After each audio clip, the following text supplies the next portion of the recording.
Thomas Paine, Sam Adams, Benjamin Franklin. These men spoke up for what they thought was right. From their courage came such documents as the Declaration of Independence and the Constitution of the United States. From their willingness to speak what was sometimes unpopular but right, we enjoy such liberties as freedom of speech, the right to keep and bear arms, and freedom of religion. There are those who still wish to oppress our freedoms, and there are still patriots willing to stand up and defend life, liberty, and the pursuit of happiness. Men like Zeb Bell, who honor our founding fathers and what they stood for. It's now time for Zeb at the Ranch, speaking up and defending your freedoms. Brought to you by Magic Valley Les Schwab Tire Centers and all of the other great advertisers on the program. And now, Zeb Bell. The number of people now getting free stuff outnumbers the number of people paying for the free stuff. Failure to change that spells the end of the United States as we know it. End of story. Vote November 4th. Here comes Kate Smith, and God bless America. Good morning, everybody. Zeb at the Ranch. Have a great day. Good morning, morning.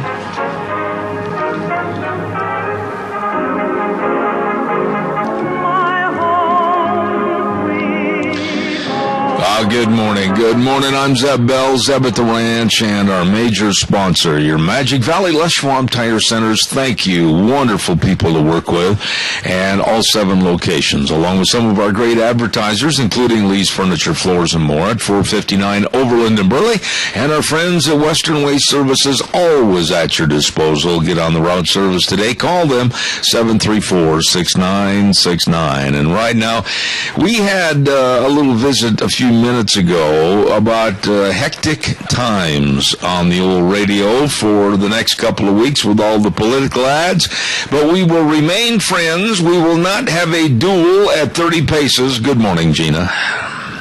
Touché. Or, rather, on guard. Touché, on guard. On guard! And then they take and carve a Z in your chest.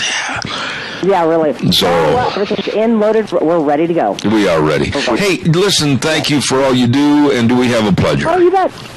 We have Mr. Carl Clark on for the pledge, and Michael Rogers on for the weather. All right, Carl, the Pledge of Allegiance, please, my friend. Good morning, Zeb. Thank you. It's my honor. You bet. I pledge allegiance to the flag of the United States of America and to the republic for which it stands, one nation, under God, indivisible, with liberty and justice for all. Carl, thank you so much for the emphasis. I appreciate that. Under God, we appreciate that very much. Have a wonderful day, and it's good to hear from you.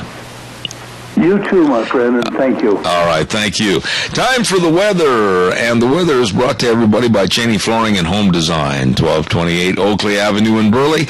Oh, my goodness, they've got so much of the repurposed furniture, and they will meet or beat any price on the flooring. And come on in and check out their Halloween and Christmas decorations at 1228 Oakley Avenue in Burley. Look for the blue door. Give them a call, 678-6945, Cheney Flooring and Home Design. Here now, Michael Rogers weather.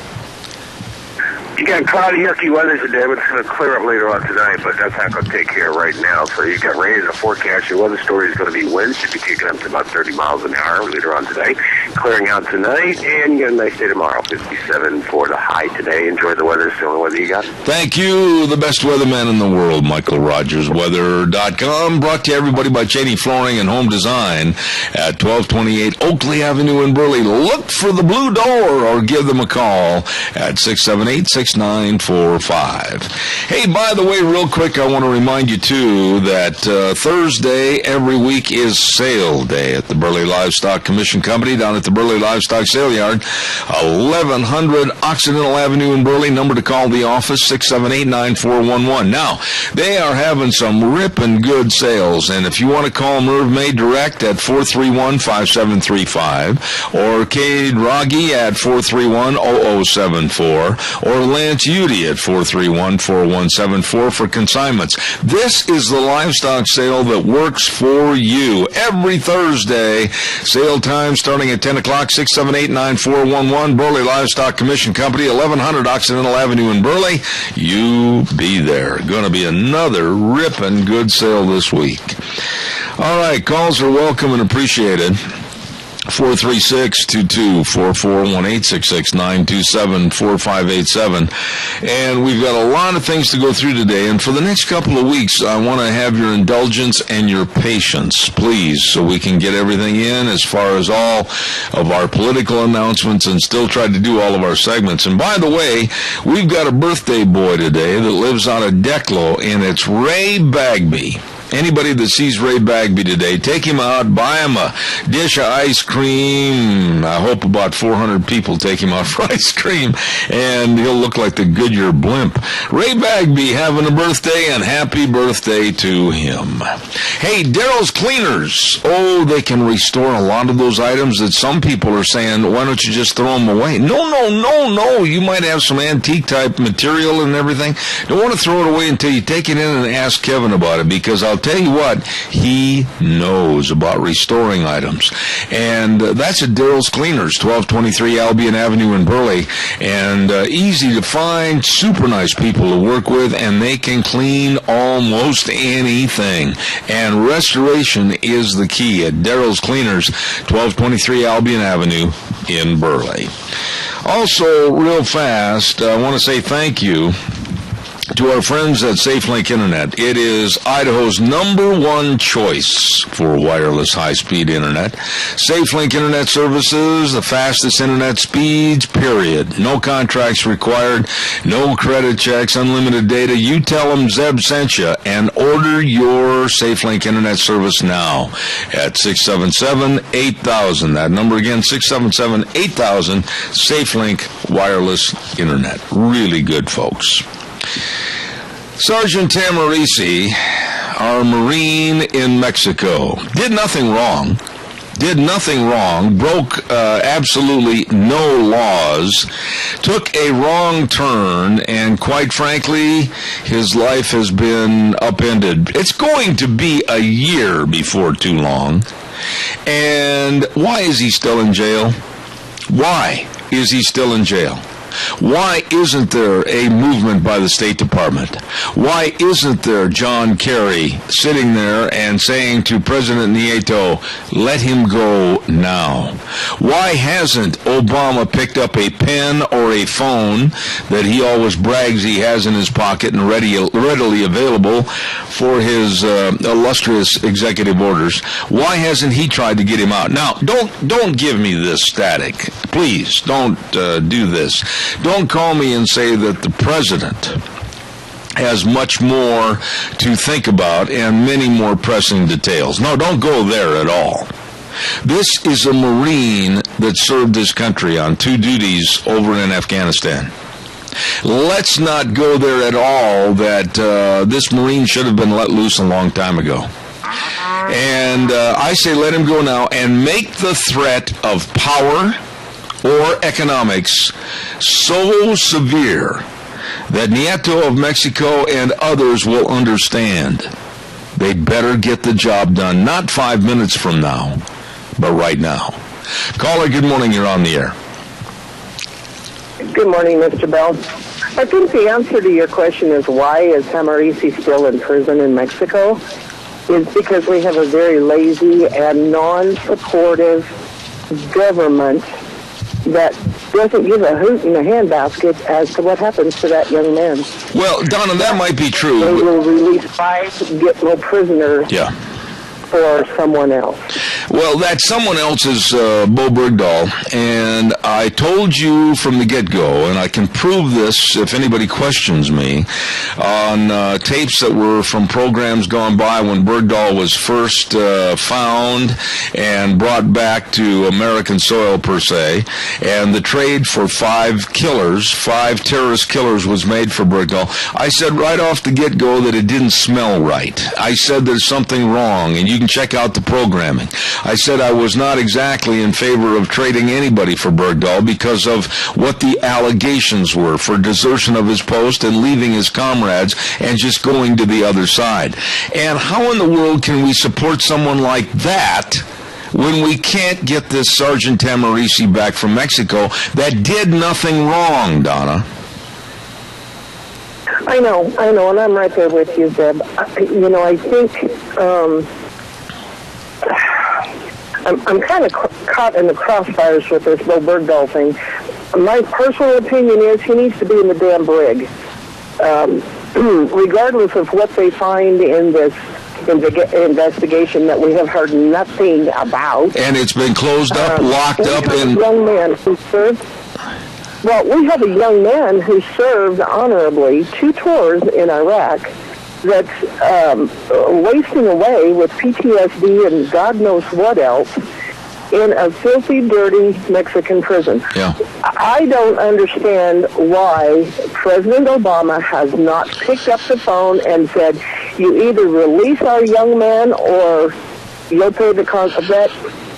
I guess I should wait a minute because he has no cojones anyway, so he'd never do that. Well, the thing is, he makes red lines, supposed red lines in his speech and makes a line in the sand and never sticks to them. But there's so much that could be done to make Mexico wake up and smell the coffee, but nothing's going to be done, Donna. There's not going to be any border closure. There's not going to be any cutting off of the funds. There's not going to be anything as far as threatening having the National Guard on the border and closing things up tighter than tight. I mean, this man, Obama is toast. Let me just say this. Obama is toast. There is nothing that is going to come out of this administration for the next 2 years. He's not even respected by his own party members. Obama is toast. Mark my words. Yeah, and I just hope that we can regain the Senate and the House, and I hope Boehner gets his butt kicked out of there, and we get somebody in there that will tell Obama, you know what, I hold the purse strings, mister. You get nothing until we get, some other things done. I couldn't agree more. Much that we need to do to correct what he has done. I don't really know if we can. I hope we can. I agree with you. I agree with you. Donna, it's always good to hear from you and George. God bless you, and thanks for all you do for the community. Thank you very much. Staying back at you, and have a great day. Thank you. My friend, Senator Dean Cameron, wants to express his appreciation of the citizens of Minidoka and Cassia counties. Very grateful for the support and honored for the opportunity to serve you. He deeply cares about Idaho and our community and works extremely hard to represent and defend you. He is the Senate Chairman of the Budget Committee and the senior member of the Resources Committee, and he has led us in tough economic times where Idaho is one of 5 states with a balanced budget. Very proud of that. He wants your continued support and encourages you to vote on November 4th, Senator Dean Cameron, and paid for by re-elect Senator Dean Cameron Committee. Thank you. Caller, I'll be right there. Don't go away, please. I also want to remind everybody about what's happening with Gano Landscaping. Yep, Scott Gano, good old boy and his crew, and they're located at 336 South, 450 West DePaul. Number to remember, and the weather is changing, folks. 438-2485, and if you've got sprinklers that haven't had them blown out yet for next year, don't let them freeze, because then you really are going to have el problemos. So call them, Gano Landscaping and Sprinkler Service, today at 438-2485. They are the best. Good morning, caller. You're on the air. Good morning, Zeb. Yes, sir. I was in the Air Force, and I was stationed, my home base was Biggs Air Force Base, right up across from Juarez. And there's Fort Bliss also right next to us. And we were over there one time, and this friend of mine was over there. He was playing rolling dice on the bar with a guy, a bartender, and he was winning the bartender's money. He won it quite a bit. And pretty soon the Mexican police come in and arrested him for gambling. They didn't arrest the bartender, just him, and they took him to jail. So we were trained how to. We were top secret, and we had a deal that we knew about. And whenever anybody was arrested like that, he threw all his ID and everything somewhere where the police wouldn't see it. on the floor or behind the door. And he threw his behind the door, and we grabbed it and headed back to base. We turned him back in, and I'll tell you what, the next morning he was out of jail, and he came back to work with us. And the reason for that is, and this still, I think, could prevail. The reason for it was if Mexico ever tried anything shady with the military, they would just put that whole country on restriction. You were not allowed to go over there. Let me ask you this, Dwayne. Boys, they got some bases right there. They could get that guy out in one day. I agree. Now, let me ask you this question. Give me a short answer on this, because I've got a lot of commercials to get through this first hour. What would you do right now if you were the President of the United States or Secretary of State John Kerry? What should have been done by now? And this is months and months and months and months after the fact. What do they need to do? Quick answer.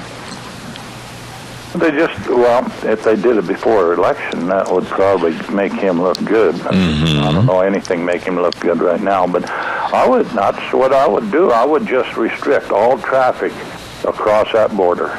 I agree. They didn't turn him loose, stop all traffic. And I'll tell you what, they got some gangs over in Mexico that judge over there would let him go in a minute, because if they didn't, he'd be dead. I agree with all your concepts. Economically, really pinch the American dollar from going down into Mexico. I appreciate it. I got to run, Dwayne. Thank you so much. I appreciate it. Calls welcome, 436-2244, 1-866-927-4587. Valley-wide Home and Ranch, 910 South Oneida in Rupert. Oh, all the winter goodies are in. All the heaters, the heat tape, the propane heaters and the propane, and all the feed for your animal in the winter clothing. Oh, man, you can snuggle up and stay warm. And they've got all the Ariat boots and the John Deere clothing. My goodness, you better get over there and check out the great, great selection at Valley-wide Home and Ranch. Nice people. Hello, 910 South Oneida in Rupert, serving you. Caller, I will be there in just a minute. We got to do at least 2 commercials per time to keep things rolling here this morning, because we got a bunch. Ramsey Heating and Electric, 2600 Overland Avenue in Burley. Don't forget, they're open Monday through Friday, 7:30 to 5:30. Number to call, 678-0459. And if you haven't had your furnace serviced and ready to go so you can tippy-toe across the linoleum and turn it up so you stay warm, better do it today. Call, get on the list. They'll be there. And they've got also the best air filters for your furnace to run efficiently at Ramsey Heating and Electric, 2600 Overland Avenue in Burley, where they sell warm winters and cool summers. Caller, good morning. You're on the air. Good morning, Zeb. Hey, I am so sorry. I missed your call yesterday. We had to run immediately after the program, and we're gone for the bulk of the day, and I will be calling you right after the show.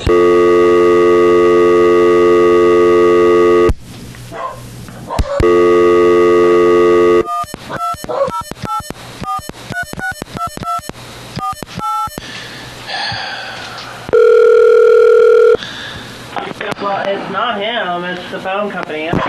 Yeah, I'm back on the air, and I don't care what happens. It's not me doing anything. It's not Gina doing anything. It's a damn company that runs this phone service, and I'm sick and tired of it.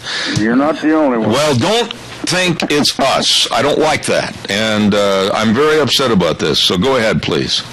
Well, Kerry should be in there the day after that guy was picked up, because they had 5 military soldiers from Mexico that we picked up. A day and a half later, they was turned back over to Mexico, yet we got our boy still sitting there because Kerry's too damn lazy to do anything about it, and Obama is nothing but a Muslim lover. Well, so if you're looking for an argument, you came to the wrong place this morning. I totally agree with everything you said. Yeah, it's not right what they're doing to him. I mean, they could have had him out there in 24 hours or less. They wanted to really do what they're supposed to do. Well, why isn't there a line? Okay, wait a minute. It is our fault. It is your fault, Al Butler. It is your fault, Polly. It is your fault, Gina. It is my fault, Zeb. Because the American public isn't outraged enough to demand that something's done. Well, a lot of that is newspapers, papers, and all that stuff. They're not printing what the hell the truth is, and they don't want to get their little print box in there and help things, get right. You know, covering up all this crap just to save his hind end. Al, you know, everything we talk about every morning, it takes people to get outraged. I used the word the other day, and I took some heat from this, from the so-called liberal left in the Magic Valley. I used the word revolution. You know something, Al? There's nothing wrong with that word revolution, because right now we need to get revolved back into what we were. And if a revolution is going to do it, we need to have that, because we're stomping on the Constitution and the Bill of Rights, and America is not what it was meant to be. Yeah, I know. That's the truth, and then, like it says in the pledge, justice for all. Right now, all the people are not getting justice. Absolutely. Al, it's a certain elite. I appreciate your call, my friend. Thank you. Thank you. All right, Bye. take care. We're going to, at this time, the lovely Gina over at the station. I'm going to do this commercial, then we'll do the Capitol Press, and then we will do Mr. Lieutenant Governor Brad Little and HJR2. So stand by. Don't forget, Denny's Restaurant, the home of Zeb's Lunch Punch, 611 Overland and Burley. Oh, my goodness sakes, breakfast, lunch, and dinner. They've got the pumpkin pancakes for the season with all the hash browns and the bacon and the sunny side up eggs or scrambled, however you like your eggs.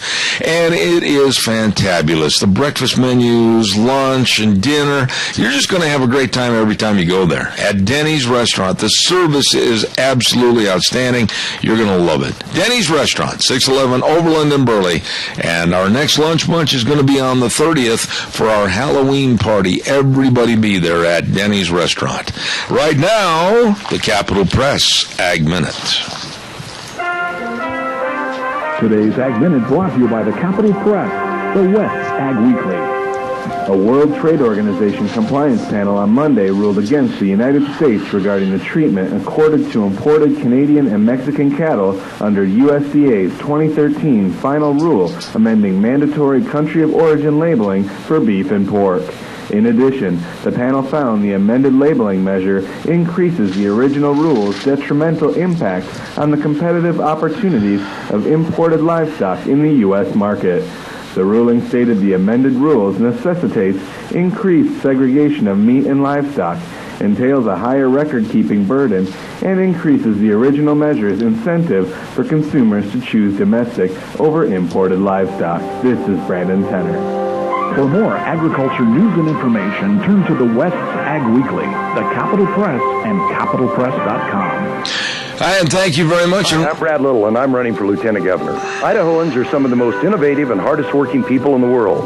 Let's help all Idahoans be job choosers, not job takers, for a better future. Idaho is one of the best states to do business. With a strong system of education, we can attract more jobs in both traditional industries and new fields like health, energy, manufacturing, and technology. I'm Brad Little. Let's work together to build strong families, strong career choices, and a strong Idaho. Hey, Little for Idaho, Tom Johnston, Treasurer. Vote yes November 4th for HJR2, a constitutional amendment to keep the power of Idaho governance with the people. Vote yes on HJR2 to limit executive power over you and your business. Vote yes on HJR2 to keep your legislators working for your needs, not special interest groups. Vote yes on HJR2 to preserve the voice of we the people for the state of Idaho. Vote yes on HJR2. Paid for by Representative Fred Wood, House Speaker Scott Bedke, and Senator Dean Cameron. Vote yes on HJR2. Okay. Gina, are you right there by your microphone? I got to tell you, I apologize. I jumped in on you that time, and it was my own deal, too. I'm sorry. It was my mistake. No, that's okay. I had your microphone off so nobody could have heard you. Oh, well, you should have had my mic off a few minutes ago when I blew my top. You know, I thought we had this problem settled, and it's not you or the radio station, but I'm so fed up with being cut off, and I apologize for that, but it's not our fault. No, and honestly, it's been a while since you just dropped, and so I was kind of shocked. I'm like, wow, this has been a while since that happened. Gosh, weren't we lonesome for it? I know. Thanks for all you do over there. We appreciate it. Hey, folks, calls are welcome. 436-2244, 1-866-927-4587. Snyder Surplus, not just Army and hunting supplies. No, they've got everything over there. I've got to get over. Tammy's waiting for me to get over there and check out a new office chair. They've got them at prices that are ridiculous. ridiculously low. They've got them from $5 to $15. Holy cow, and they got another shipment coming in, and they've got all kinds of furniture and chairs and filing cabinets and even tea tables. Would you like a little spot of tea and crumpets? Well, you can. After you go to Snyder's Surplus at 112 South 200 West of Rupert, you stop in and see those great folks today. All right, calls are welcome and appreciated. 436-2244, 1-866-927-4587. I'm going to say this with a little tongue-in-cheek, but I want you to call. I know my dear friend Al, he's going to hear it, and he's going to go, yeah, that's true. Michelle Bachmann of Minnesota right now is being provided security. She is being provided a security detail. Why? Because of ISIS Muslim threats against her life. Yeah.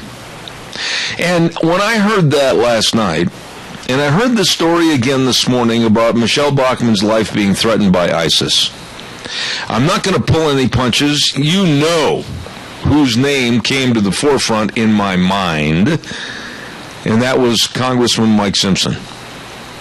You know, Mike, if you're listening out there this morning, you haven't called in. You haven't done anything for this election with us. And I'm just really hypercritical. I am hypercritical of your condemnation of Michelle Bachmann for checking out and wondering why certain Muslims were appointed to certain positions in the administration. And then I also was questioning why they should be given, with the Muslim Brotherhood and other groups, this power within our government. And you called us McCarthyists. Well, right now, Michelle Bachmann is under a security detail protection because she's had her life threatened. And it certainly wasn't by Methodists, Lutherans, Mormons, or anybody else. It was by ISIS. And when is this country going to wake up to the threats that are availing themselves to try to take over our government and try to take over our lifestyle? 436-2244, 1-866-927-4587. Barry Equipment and Rental, 2-3 locations serving you. Covered my tracks there, didn't I? Addison Avenue West in Twin Falls and South Lincoln and Jerome, and the other brand new one at 159 West Highway 30 in Burley. Oh my goodness, they've got all the rental equipment for your fall projects. And by the way, if you're looking to buy and or rent, they've got everything. All the Bobcat loaders, and they got the Coyote tractors, and the great big Doosan loaders. Oh, these are big, powerful dudes. All the aerial lifts to get you way up in the air, and just everything over there at Barry Equipment and Rental. Again, Addison Avenue West, Twin Falls, South Lincoln and Jerome, and 159 West Highway 30 in Burley. Barry Equipment and Rental. All right, your turn. Come on, give me a call. 436-2244, 1-866-927-4587. Oh, by the way, too, Obama was on Al Sharpton's radio program. Now, you talk about a set of bookends. There they are. The epitome of the Democrats. Obama and Al Sharpton. Holy smokes. He was on Little Al's radio program. And Obama made the statement that the Democrats are not running from him. They're all supporting him. Are you kidding me? The Democrats are running away as fast as their Nikes can carry them. They don't want anything to do with Obama. Not in this election year. Good morning, caller. You're on the air. Good morning. I want you to take 5 seconds and tell me any other time in our history when the people have demanded that something be done about anything. Well, there's been a lot of times, Helen. Huh? There's been a lot of times that we've demanded something done. From Bush, from Reagan, from any other president that we've ever had. I don't think I'm really following your drift. What exactly are you asking? I mean, I want to make sure I understand what you're saying. Why do we have to demand that Marine get out? Oh, okay. Prison. I understand. There shouldn't be any demands. There shouldn't be any conversation. That is a United States Marine. That is a United States citizen. That is a Marine that served 2 tours of duty in Afghanistan fighting for his country and what his country stood for, and the government with Obama has let him down. There isn't another time in our history that the president hadn't got right on the phone and said, get him out of there. He does not belong there. Get him out. Clinton would have done it. Helen, I was listening to a program, oh goodness sakes, I can't remember the name of the program. I switched the dial. I think it was on CNN about 2 weeks ago, and there was a commentator on there that said that's not the president's job. And I I know. Hang on, Helen, you and I are both teed off, but I about took my Tony Lama off and threw it through the TV. The president of the United States absolutely should intervene, not today, but he should have done it yesterday, many yesterdays ago, and said, let him go. Well, isn't he supposed to be over the military? He's the commander. He's the commander-in-chief. Commander-in-chief. Right. Bull. You know something, Helen? You're in the mood I'm in this morning, and I think the best thing we can do is just stay apart from each other till we calm down. Have a good day, sir. Okay, God bless you. Bye-bye. Have a good day. Woo! When Helen's mad, Dal leaves. Dal, you can come home maybe this afternoon. All right, caller, good morning. You're on the air. Good morning, Zeb. Yes, sir. Wasn't it Michelle Bachmann who asked how many Muslims were in the president's staff? That's what I said earlier. And wasn't there a Democrat, I can't remember who it was, who said, shame on you, you're not doing the right thing? Well, there was not only Democrats, but there was also our illustrious Republican congressman from our state, Mike Simpson, that wrote the letter of condemnation for her asking and inquiring.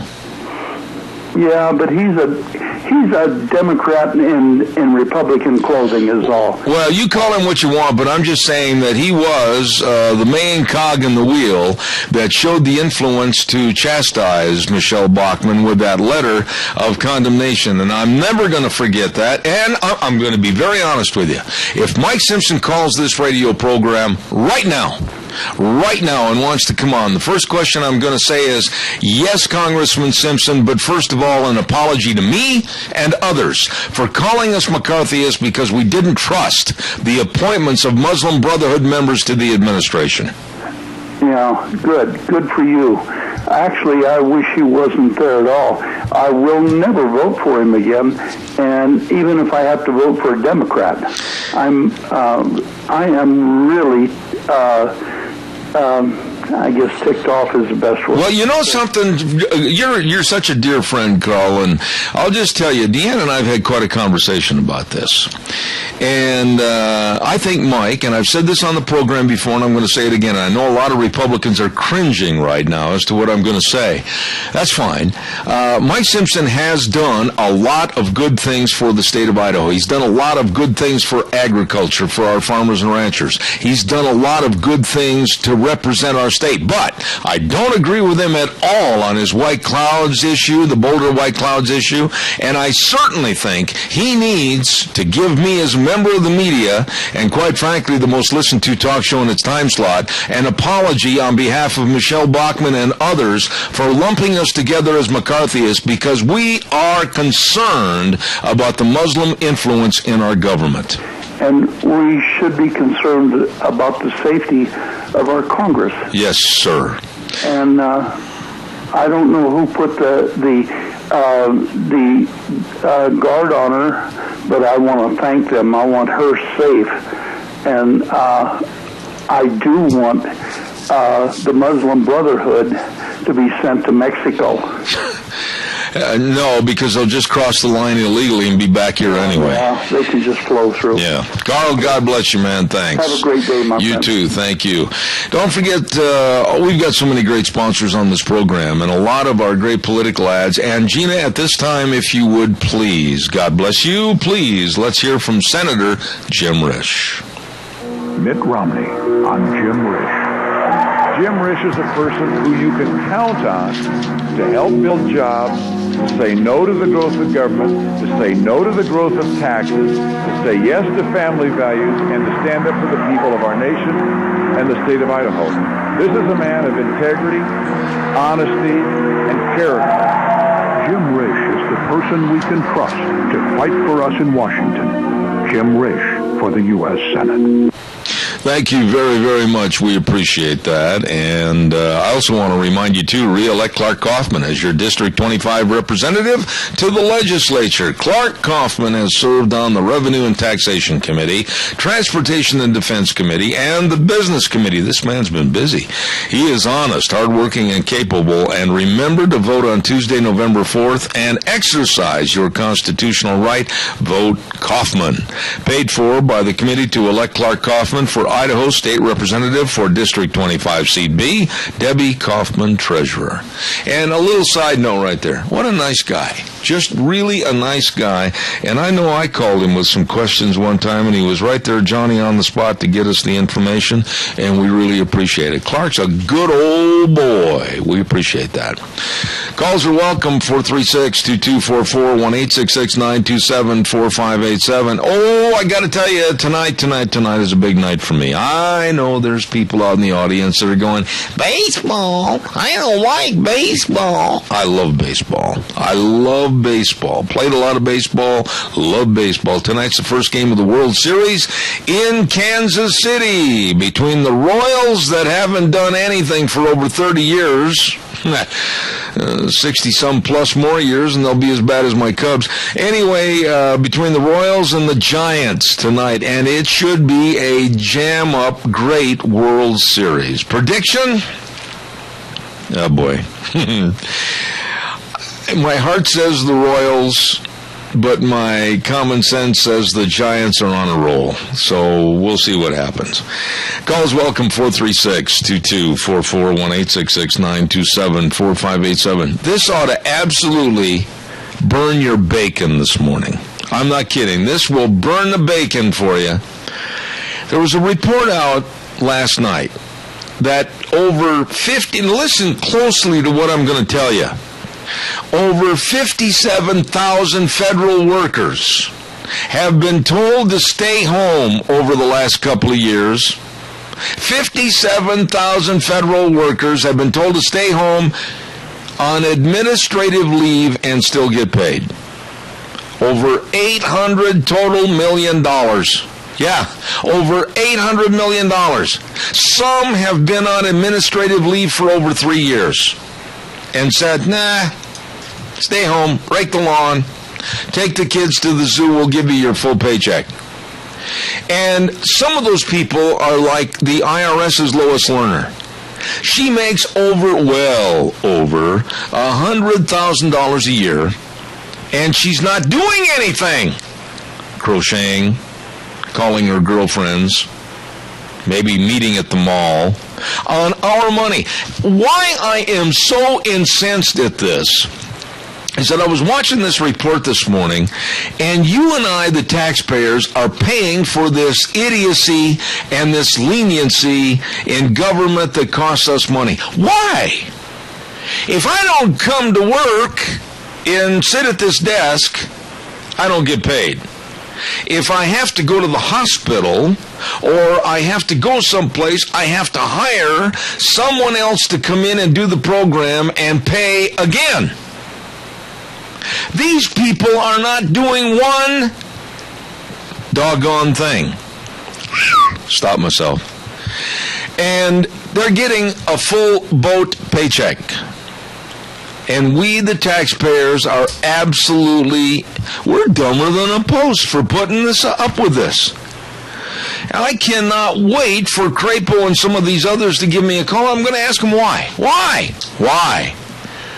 would we want to have 57,000 federal employees told they can be on administrative leave on our money? Think about it. Time for the weather, and the weather this hour is brought to you by Mad River Laser. Yes, sirree, Bob. They've got the Carhartt jackets over there. I love Carhartt jackets. As far as I'm concerned, not a better jacket made. Caller, I'll be with you. Have patience. Don't hang up. That's part of the rules. And they've got the Carhartt jackets that they can personalize, customize, put your company logo on there, your name, everything. Look good. Look really good. They made some business cards for me out of wood. Oh, I love those business cards. So does everybody that gets them. And that's all at Mad River Laser, right there at 502 East Street in Rupert. Nicole and the rest of the crew serving you. So, right now, here's Michael Rogers' weather. Hello, everyone. Michael Rogers for Jeb at the Ranch. Let's get to the important stuff. Showers, thunderstorms. For most of the day, your weather story out of it is, well, of course, thunderstorms, but you're going to see some winds kick up to possibly gusting about 30 miles an hour. So the good news is that it's going to taper off late tonight, and you're going to have a nice day tomorrow. That doesn't take care of what's happening right now. So, as you can see, my concerns are the winds. So just take it easy. Have yourself a great day. And enjoy the weather. So what do you got? Thank you, Michael. Always a great job. Appreciate it. Mad River Laser with Nicole and the crew. And, of course, they're located with their new business location, 502 East Street in Rupert. Caller, good morning. You're on the air. Good morning, Zeb. My question is, how many months or how many years is Lois Lerner going to be on administrative leave? I wouldn't have the foggiest idea, and if anybody tells you they know, they're lying to you.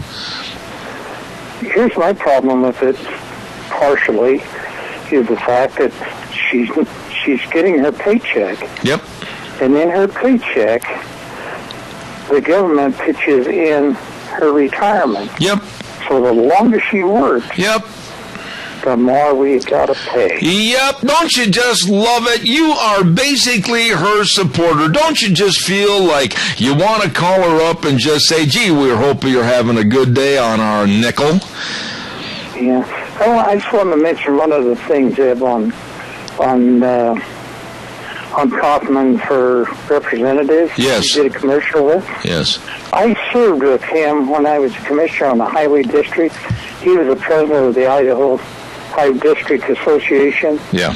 Did a wonderful job, and he's a great guy. He is a super nice guy, and I called him during the session last year, and I had a question, and I needed something done and looked into. The next morning, it was done. I mean, this man goes to a lot of length to get the job done. I appreciate him. Keith, I got another caller, and I got to do a commercial. Thank you very much. You have a good day. God bless you. Caller, I'll be right there. Don't go away. I want to remind everybody, too, about Sophie's Chatterbox. Oh, that is a good place to eat. Yes, it is.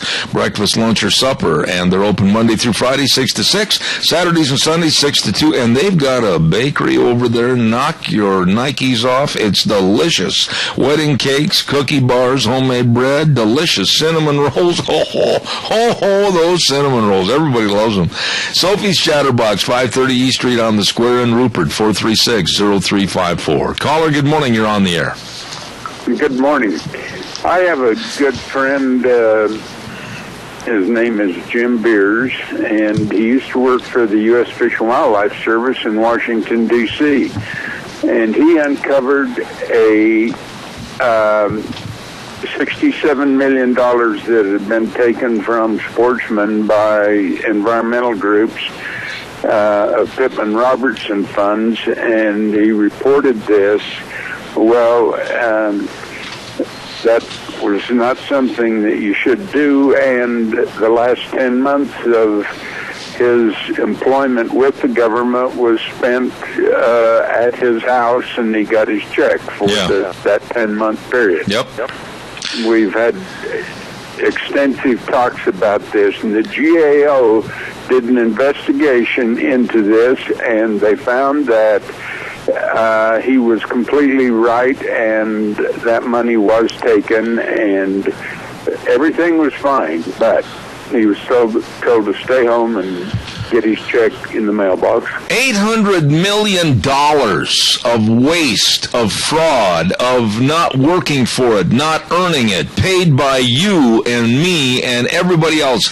We have to get out of bed in the morning and really bust ourselves to go here, go there, make a living, pay the bills, pay the rent, everything else, and I'm fed up with it. The American public deserves better, Jack.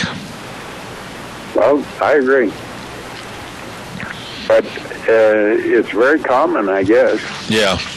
Yeah, and by the way, I was hoping, if you didn't hear yesterday, I was hoping you did. I kind of blew off into a tirade over this silliness, this absolute insane attitude about the wolves as to what's happening up in the state of Washington and that meeting they had over in the Seattle area. I mean, these people, they are reaping the benefit of having the wolves, and they don't like it now, and many are complaining, but the enviros are coming in there and telling them to shut up and enjoy being killed.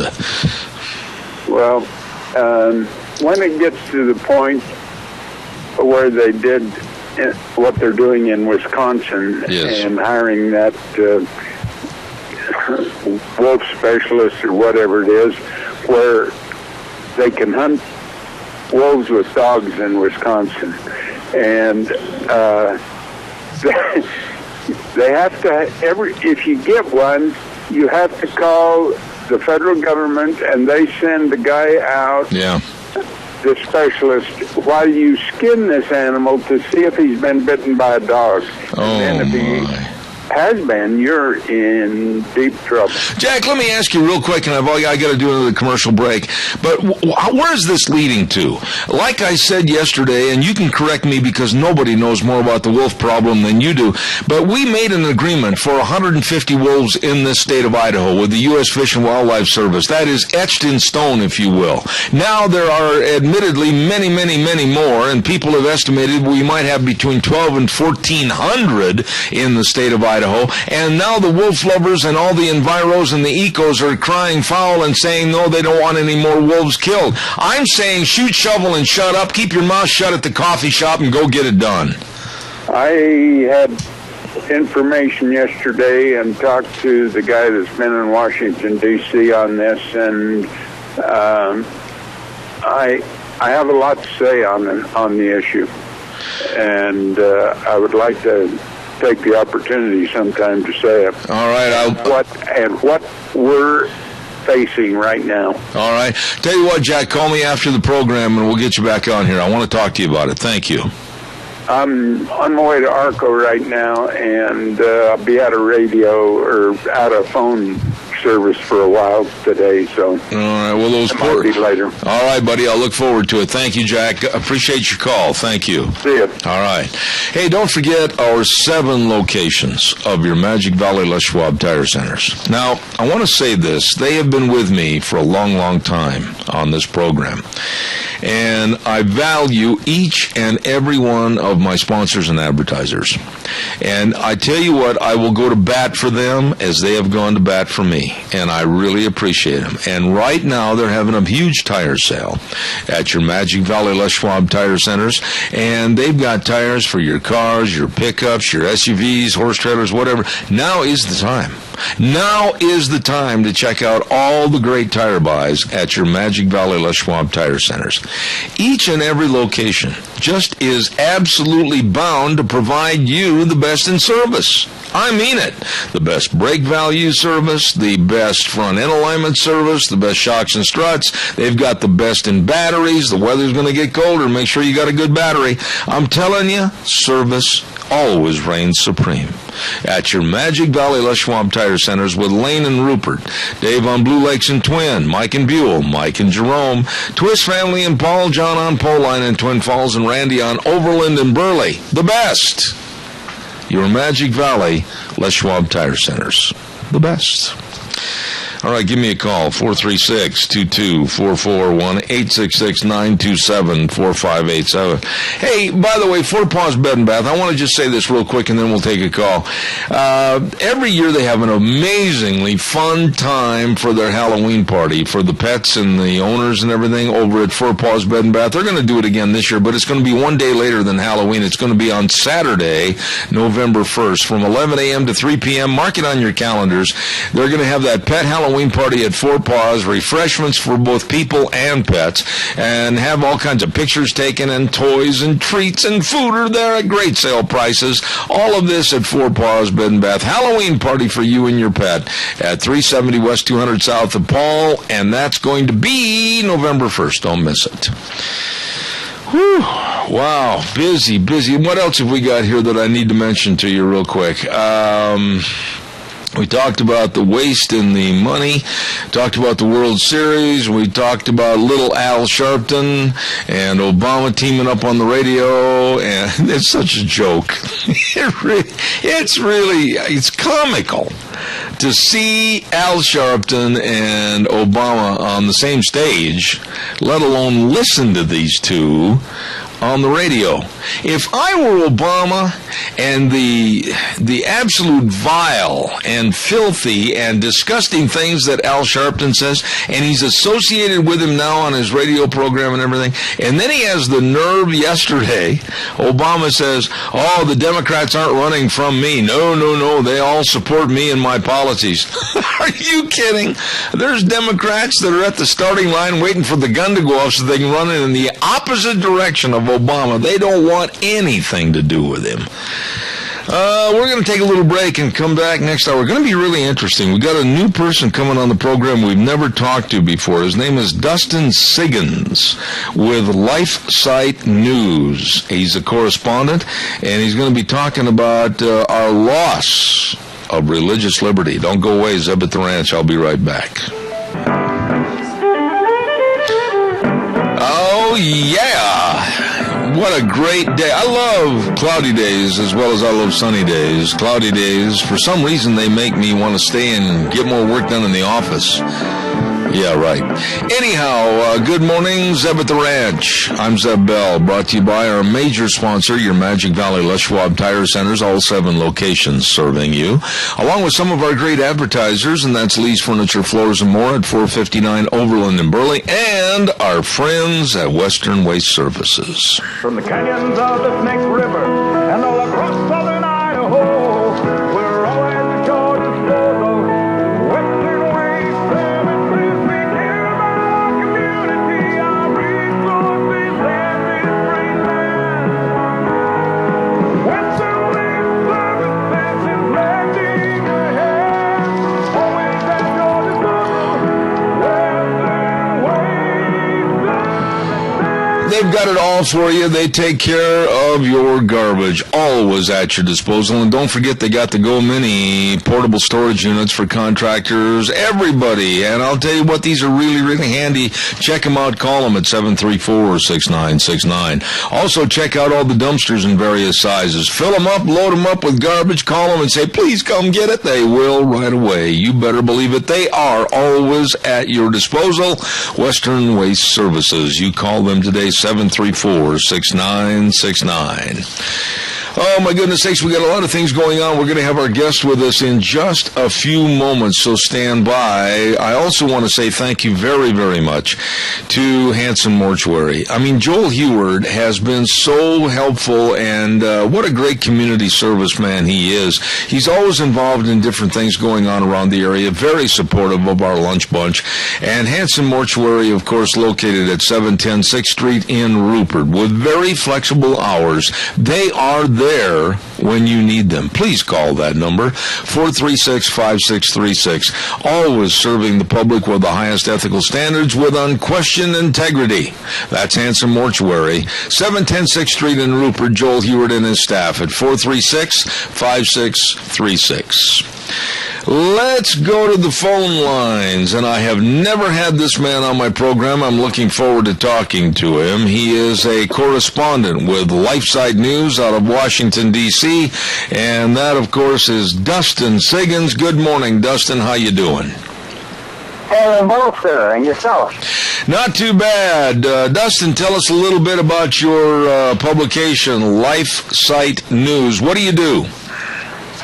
We are a social issues-oriented hard news website. We're based in Canada and Front Royal, Virginia. We specifically focus from a socially conservative perspective with the idea that the family and life are the two most important things in the world, essentially, for humanity's survival and ability to move forward, both in God's plan but also in the material sense of the word. Oh, I think we're going to get along just right. I appreciate what you do, and I think we're going to find ourselves with mutually acceptable ideas. I'm going to throw this at you, and I know you want to talk about the loss of religious liberty in our country, going, gone, like one of the Giants' home runs tonight in the series. But we are seeing a total breakdown in what was accepted as morality in this country. And when pastors, I just can't believe this. I didn't think I would see this in my lifetime. When pastors are told by a lesbian mayor in Houston that she is going to peruse and pass judgment on their sermons, I'm telling you, Armageddon can't be that far away, Justin. Well, and there's a distinction being made here by the people opposing this. The Alliance Defending Freedom is taking up the cause of the pastors with the subpoenas. Yep. And we've written this at LifeSite News about this issue a couple of times. And there's a difference between going to pastors who are involved with the lawsuit and pastors who are not. And that's the distinction being made by the Alliance Defending Freedom. Mm-hmm. The city claims that because these pastors have opposed the ordinance, the Houston Equal Rights Ordinance is what they're calling it. Yeah. Because these pastors oppose it, therefore they're relevant. The ADS and the pastors are arguing that because they're not involved in the lawsuit against the city, the subpoena is overly broad and therefore violates their freedoms. And so it's okay if they want to go look at pastors who are involved with the lawsuit. That's very different than what they're doing currently. Yeah, but the thing is... That's an important distinction to make, I think. Yeah, but Dustin, the distinction I make is no. Absolutely not. When you're preaching the Word of God, when you're preaching the Bible, you cannot have somebody with a black pen going in and deleting words. That's the Word of God. Holy men of God spake as they were moved by the Holy Ghost. And you do not delete, you do not supersede God. You preach what the Bible says. And I say to any and all people that want to see those sermons, no. Well, and I agree. You should never, ever change the sermons. You should never, ever go in there and say that these sermons should be changed in any way, shape, or form. This is part of the fact-finding aspect of the lawsuit. Either way, I think we can agree that Houston is totally out of line with the ordinance and totally out of line with how they're investigating the lawsuit. Because the fact is, what they're trying to do is promote the social goals of the lesbian mayor, who clearly, in the press conference last week about this, talks about how she's the real victim because she's been vilified across the country, for which she called a misunderstanding. Their lifestyle is being vilified. And let me just say this, and if you want to jump in and argue with me, that's fine. I'm always open to other approaches. But basically, the numbers in the United States are still between 75 and 80% of the people that do not believe in the gay lifestyle or gay marriage. And I have said for a long time that our voice for morality is just as important as any other voice, and I will not give up my voice against that lifestyle as they are trying to coerce people to go along and be in lockstep with them. I think it's time that we stood up and were more forceful and said, no, I'm not going to lower my standards by joining your parade. Well, I totally agree with that. We cannot sit back and say, we're going to let someone tell a photographer that they're going to turn down that they're not allowed to turn down providing service to somebody over marriage, quote unquote marriage, because only heterosexuals can be married. That shouldn't be happening. That's what you're seeing in Idaho now, where these ministers, they charge a small fee to provide marriages, and they're now possibly going to be forced to provide quote-unquote marriage ceremonies to same-sex couples. So they've sued the city because they fear getting up to $1,000 a day in fines and 180 days in prison for not following the local ordinance, which is just an atrocious violation of religious liberty, personal property, and etc. Yeah, Dustin, stop right there, though. If they want to get married, and the stupid and very slimy Supreme Court in their ruling and the Ninth Circuit Court of Appeals and everything else that comes in and says, oh yeah, you got to honor gay marriage, I don't think that we should be forced and coerced, like I said a moment ago, to lower our standards of morality and accept this. If they want to get married, let them provide their own ordained ministers, not to infringe on someone else with their convictions and beliefs. Well, right, and that's exactly what I just said, exactly. Because you should have the right to make decisions.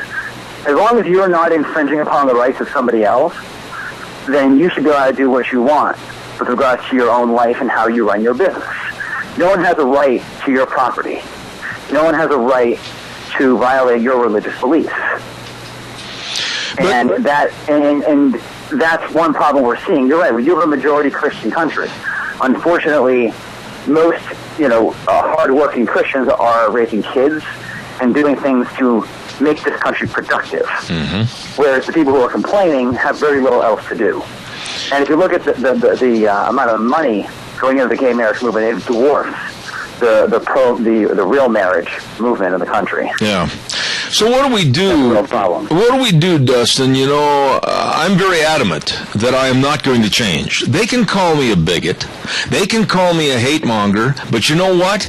I am going to be committed to the way I was raised, the way I worship my God, and the way that I accept my morality. I am not going to change, and like I said a moment ago, join their parade. So what happened to my free speech? What happened to my rights? They've been tromped on by the liberal left and these loonies that are trying to desecrate everything that's wholesome. Well, and desecrate is a good word for it. They claim that they're open-minded and they want free speech as long as their speech agrees with them. Yeah. And this is a significant problem in the country with our First Amendment. And it's the human rights. All the First Amendment does is guarantee the human right we already have, free speech. And I think that this is an important issue. My boss here at LifeSite News wrote a piece for HotAir.com the other day, talking about how the Catholic Church has always spoken positively of homosexual persons as people, as individuals, as children of God. It's the actions that the Church opposes.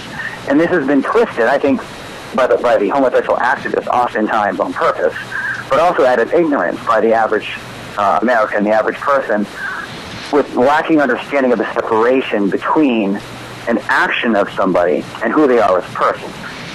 So I think it's important that while we stand up for marriage and for morality, we also make sure that we do, again, I'm Catholic, so I'm biased, but I think we should do what the Church describes, which is treat every person lovingly as a child of God, while also lovingly pointing out when they fail and holding them accountable to that. I agree with you. You understand, Dustin, probably more than most, that we're in the middle of political season, and that means a whole bunch of commercials for all the political people involved. So I'm going to ask your indulgence for about 60 seconds as we have some commercials for some of those great folks. Gina, over at our station, if you would please, right after I'm done with the word for Representative Fred Wood, if you would come in, please, with HJR2.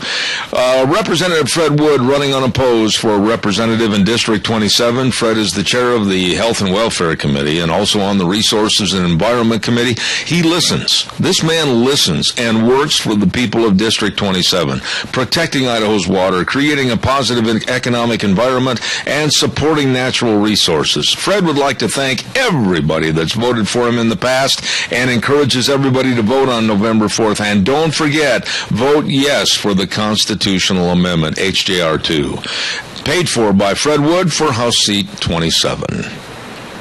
Vote yes November 4th for HJR2, a constitutional amendment to keep the power of Idaho governance with the people. Vote yes on HJR2 to limit executive power over you and your business. Vote yes on HJR2 to keep your legislators working for your needs, not special interest groups. Vote yes on HJR2 to preserve the voice of we the people for the state of Idaho. Vote yes on HJR2. Paid for by Representative Fred Wood, House Speaker Scott Bedke, and Senator Dean Cameron. Vote yes on HJR2. Dustin is with us from the LifeSite News. Dustin Siggins back in Washington, D.C. Dustin, let me throw this at you. Some of these city ordinances, and of which they are trying to pass in Houston, to where anybody and everybody, whether they're homosexual, lesbian, transgender, they can just go into any bathroom they want to and subject families to absolute terror. They've done that in a couple of cities up here in the state of Idaho, and this seems to be a nationwide push. And I'm going to do everything I can on this radio program to downplay these movements and absolutely have civic groups turn against them. What are your thoughts, and what is the general attitude back where you live in Washington, D.C.? Is this idea trying to permeate itself back on the Potomac? I can't really speak to that, unfortunately. I wish I could. I would love to be able to bash Congress, left and right. But unfortunately, I'm not as tied into the political scene as I used to be. I can say that I think a lot of Republicans are shying away from this kind of issue on all levels. Obviously, the Republican Party formally opposes same-sex marriage. I wonder how many Republicans on the Hill would actually take that stand if asked. Likewise, I think they're shying away from anything related to the issue of same-sex relationships, whether it be religious liberty or any of the other related issues. I just think there's a lot of trying to get around the issue. Why? The chairman of the RNC was quoted talking to Betsy Woodruff, who used to be the Washington Examiner, was saying how, if you ask me, I will be straightforward about the same-sex marriage platform of the Republican Party. We support traditional marriage. But he also said he's not going to be walking on the street talking about it.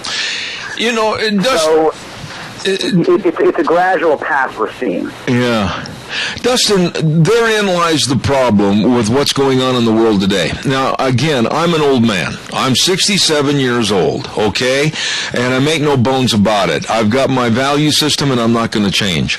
But, there was an old Aaron Tippett song, a country song. I don't know if you ever listened to country music, but it was called, "If You Can't Stand for Something, You'll Fall for Anything." And that's what's happening in this country. We don't have any value system left that people are going to stand up and fight for, and I blame the Republicans as much as I do the Democrats. Well, gosh, how can you blame the Republicans? They say they're fighting for us. And that's what they tell us in all the emails they send out, all the ads they send out. No, it's, of course both parties are to blame, and you've nailed it exactly. The Republicans try to say that voting for them is an automatic good. But we saw under, George Bush, that certainly wasn't the case. And we've seen a lot of Republicans just simply abandon the principles of life, on the issue of abortion. We saw that in Colorado with Cory Gardner, that's running for Senate, who was accused of wanting to ban contraceptives because he supports supports life at conception. And he really backed off in his position and gave a falsehood about the Personhood Amendment. He used it back. So you see this all the time. And the Republicans get pushed back, and because they're not as strategic as the Democrats, for whatever reason, they're not as strategic. So the Democrats get out there with their emotional attacks, and the Republicans are helpless to respond, which is really a shame, because the principles of the Republican Party would make us strong if the Republicans would actually hold to their principles. Absolutely. Now, I want to get back just for a second or two here, Dustin, on the Knapps, husband and wife up in Coeur d'Alene, Idaho, that are ordained ministers, but absolutely said, no, we are not going to marry any same-sex couples. It seems like this is a trend that they're going around the country and they're stirring up trouble. We had a family that wouldn't bake a wedding cake for a gay couple. We've had a photography company down in New Mexico that wouldn't take the pictures, and they go after these people and they threaten them and they run their businesses in the ground. Wouldn't it be a lot easier just for the same kind to hire the same kind? That would be easier. I do think that most people who want to be quote-unquote married, as same-sex couples, aren't interested in this fight. They simply want what they believe is their right to be satisfied. I have a lot of gay friends from college. I went to the public education system in New Hampshire. So I have a lot of friends who are gay, and I still keep in touch with many of them through Facebook and catching up with them when I go home. And many of them say that they're opposed to this kind of stuff. They see this and they say this is outrageous. Well, okay. So I don't think it's most people. I think it's a lot of activists. Uh-huh. And I forget where it was. Someone actually called someone about their wedding and recorded the conversation. Right. So they set this business owner up to fail. So I don't think it's a large percentage, but I think it's a large percentage of homosexual activists. And I think there's a difference, a separation between activists, people who are homosexual, engaging in the lifestyle, as private citizens, if you will. Ken, I agree with everything you said there, but activism for what purpose? And I'm not naive, I understand the bottom line, but activism for what purpose? To absolutely destroy others, to destroy Christianity, to destroy families? Is that what they're after? I'm not a mind reader. I've heard of 100 different theories. I think it could be that could be related to population control. I've heard that it could be related to destroying Christianity. I've heard that it's related to just having general relativism. I've heard a lot of gay marriage proponents say that same-sex marriage isn't an issue. They pretend like we're not going to see polygamy and incest and things like this working their way into the public mindset. Mm-hmm. And you're already seeing this in Utah with the polygamy ban that was lifted. Mm-hmm.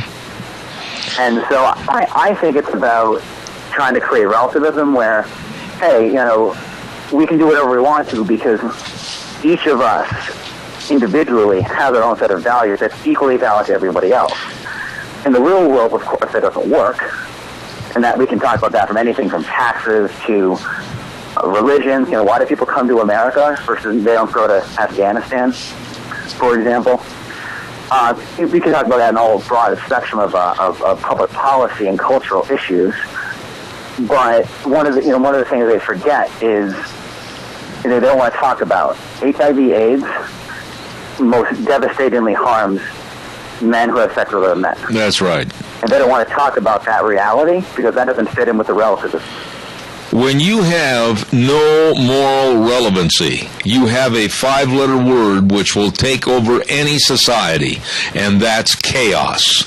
And that's where we're headed today. Final thoughts. I've got to wrap it up in 10 seconds. Go ahead. 10 seconds. Family and life are the two most important issues facing this country, particularly abortion. You tie that into the realities that create the debt problem, so you don't have good family and life, and you see why this country is in serious, serious trouble. You got to make a promise. Unless this old man has scared you, you got to come back in the future, Dustin. I appreciate having you on. Well, thanks for having me. It's been a lot of fun. All right. Dustin Siggins with the LifeSite News. Appreciate that very much, and we'll keep in touch and have him back. Thank you. Hey, don't forget Cheney Flooring and Home Design. My goodness, 1228 Oakley Avenue in Burley. Look for the blue door, and they will meet or beat any price on flooring. Any price on flooring. That's what they put down here. And they've got all the Halloween and the Christmas decorations there for you to beautify and spruce up your home. And they've got all the repurposed furniture. You better stop in there today at 1228 Oakley Avenue in Burley, Cheney Flooring and Home Design. Look for the blue door. Give them a call, 678-6945. Hey, by the way, too, I want to remind you, Representative Clark Kaufman, a Filer area farmer and businessman, is running for re-election for state representative in District 25. Kaufman has served leadership experience with multiple statewide organizations and received the Friend of Co-op Award from the Idaho Co-op Council in 2014, and he thanks you for the privilege of serving as your representative the past 2 years and asks for your vote in the November general election. He encourages you to register and vote, paid for by the committee, to elect Clark Kaufman for Idaho State Representative for District 25, Seat B, Debbie Kaufman, Treasurer. Woo! I'm telling you, we are busier than a one-arm paper hanger. Things are really going along well this morning. By the way, did you hear that? Did you hear that? Well, that's what my wife thinks sometimes of me. But I'll guarantee you that if you didn't hear that, and you are having some hearing problems, then you'd better get a hold of Mount Harrison Audiology and Hearing Aids, Christine Pickup, Doctor of Audiology, at 1218 9th Street, Unit 2, behind the Minidoka Hospital, across from the emergency room. Yup! Did you hear that? And the number to call, 312-0957. By the way, I want to stress again, she's got those Hunter Shooters plugs for your ears. And you'll be able to hear what's going on around you, you know, with the sights and sounds. But then when you shoot, the plugs will help save your hearing. So check those out at Mount Harrison Audiology. Wonderful lady, Christine Pickup. And the number, 312-0957. Okay? Did you hear that? Thank you. All of a sudden, I heard a little dinging and ringing, and it's a text from the lovely Gina. Uh-oh. Don't tell me that. Gina, you mean James Urson is not going to be with us this morning? No, he said he had a scheduling conflict and that he emailed Sandy to let her know yesterday, and apparently that message didn't get forwarded on to you guys? Let me just say simply and succinctly, nope. Yep. Well, he profusely apologized, but he had another thing going on at this particular moment in time. Well, that means we have exactly 29 minutes to sit here and stare at the walls and look at the light fixture with the dead flies and bugs in it and say to ourselves, gee, live radio is fun. That means that means the phone lines are open. Oh, are they open? I mean, let's clog them up. You got it. At 436-2244-1-866-927-4587. Give us a call. I hate that when that happens. I know, especially when it's like not planned. You know, people don't realize what that puts you in a real precarious position because, number one, you've done all the paperwork and I've done all the study for the segment to ask the various questions about the topic that we were going to talk about, and then all of a sudden it goes right down the toilet. Well, you've got a phone call to save you. Oh, I know it, but more. Caller, good morning, and by the way, thank you. You're on the air. Thank you. I want to call you once again and bring up a subject that I just like to know the answer to. Okay, I'll see what I can do. Your guest that you just had on, yeah, very informative and everything. But this lesbian mayor in Houston, Texas, how would she address the LDS Church, where we don't have a preacher? So how could you tell them what the sermon's going to be? All right, good point, valid point. And but there again, Keith, let's go back to the source of the problem. Since when does this particular one person play like they are the number one dictator that's going to make the dictates and make the resolutions all on their own and try to force all of us to accept a very vile lifestyle, that being of homosexuality?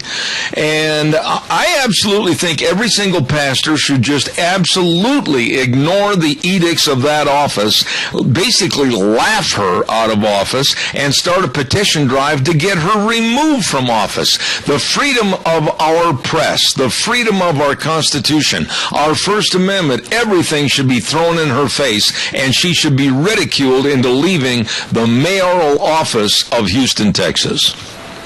You know, it may be a good idea that she would call somebody on the carpet and everybody get behind it and get her butt thrown out. Why would, Keith, let me ask you this question, and I don't care what religion any person is. They're Catholic, LDS, Lutheran, Presbyterian, doesn't make any difference. Why would you, as a leader of the church, let's say leader of the church, not necessarily a pastor or a minister, why would you want to subject yourself and your religion to the scrutiny of someone that absolutely believes in a sinful lifestyle? Absolutely not. I would not adhere to anything like that. And I'm sure my church as a member, would feel the same way. But it's a free country, and we have the freedom of speech. And I don't know, there's been times when I've been to church that maybe the person speaking didn't exactly come across like they're supposed to. And sometimes that will happen. Yeah. It doesn't happen very often. Yeah. Once in a while it does. And those people are schooled on that you can't do that. That's an opinion, and you need to keep that to yourself. Yeah, but wait a minute. Let's just go with the morality and the lifestyle of a family. Since when did this mayor or any other person like her that believes in the homosexual agenda, since when did they get to be the poster boy or girl for how you and I should live our lives? I think she needs to open her Bible and do a little research. Well, there's no question about that, and I appreciate your call again, Keith. Thank you very, very much for calling back. Thanks. Yes. You know, I'm adamant about this, and I'm going to do all I can to help the Alliance Defending Freedom. I'm going to try to get Donald and Evelyn Knapp from Coeur d'Alene on my program next week and talk to them. They are the ordained ministers up in Coeur d'Alene that will not marry homosexuals. And I'm going to try to talk to them. And then also I'm going to pursue this problem going on in Houston, Texas with the Alliance Defending Freedom and have another segment on that next week too.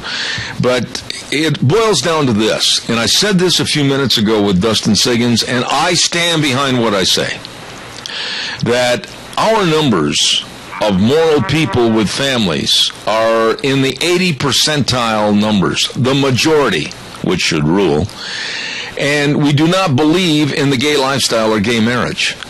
And we're not standing up, we're not being counted, and we're being led into accepting their edicts. And I won't do it. Caller, good morning, you're on the air. Hi there. I've been listening to this subject, from a lot of people lately because it's all over the news. As it should be. Dominating the American psyche. Mm-hmm. And my dad said if you talk about something long enough and you say that it's good, pretty quick you start to convince everybody that it's good, because we are critters who like to be liked by the people around us, and we just feel real nervous about standing up for things. But one time my dad and I had a discussion about marriage, and he said, do you know in the Bible, it's pretty clear who's married and who's not if you read the Bible and take it literally. And so he said, there is really no need for having marriage ceremonies other than you're declaring to everybody that you're married. He said, when two people came out west and they wanted to start a family and they wanted to be a family, they just started living together, and everybody just accepted it, and that was their saying to the world that they were going to stay faithful. And as a rule, they stayed really faithful because they hadn't made a big issue out of it. They chose themselves to start a family and be a married couple in the eyes of God, and that was the way it was. What has happened is everybody wants the so-called American dream, the marriage and the kids and all of this, supposedly, but they want it no matter who they are.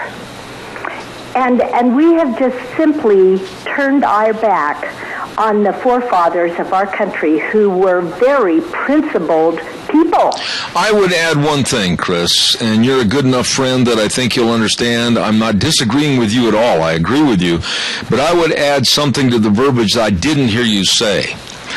And again, I'm very forceful about this when I speak about it on the radio, because the relevancy of the Bible, to me, is that it is God's Word.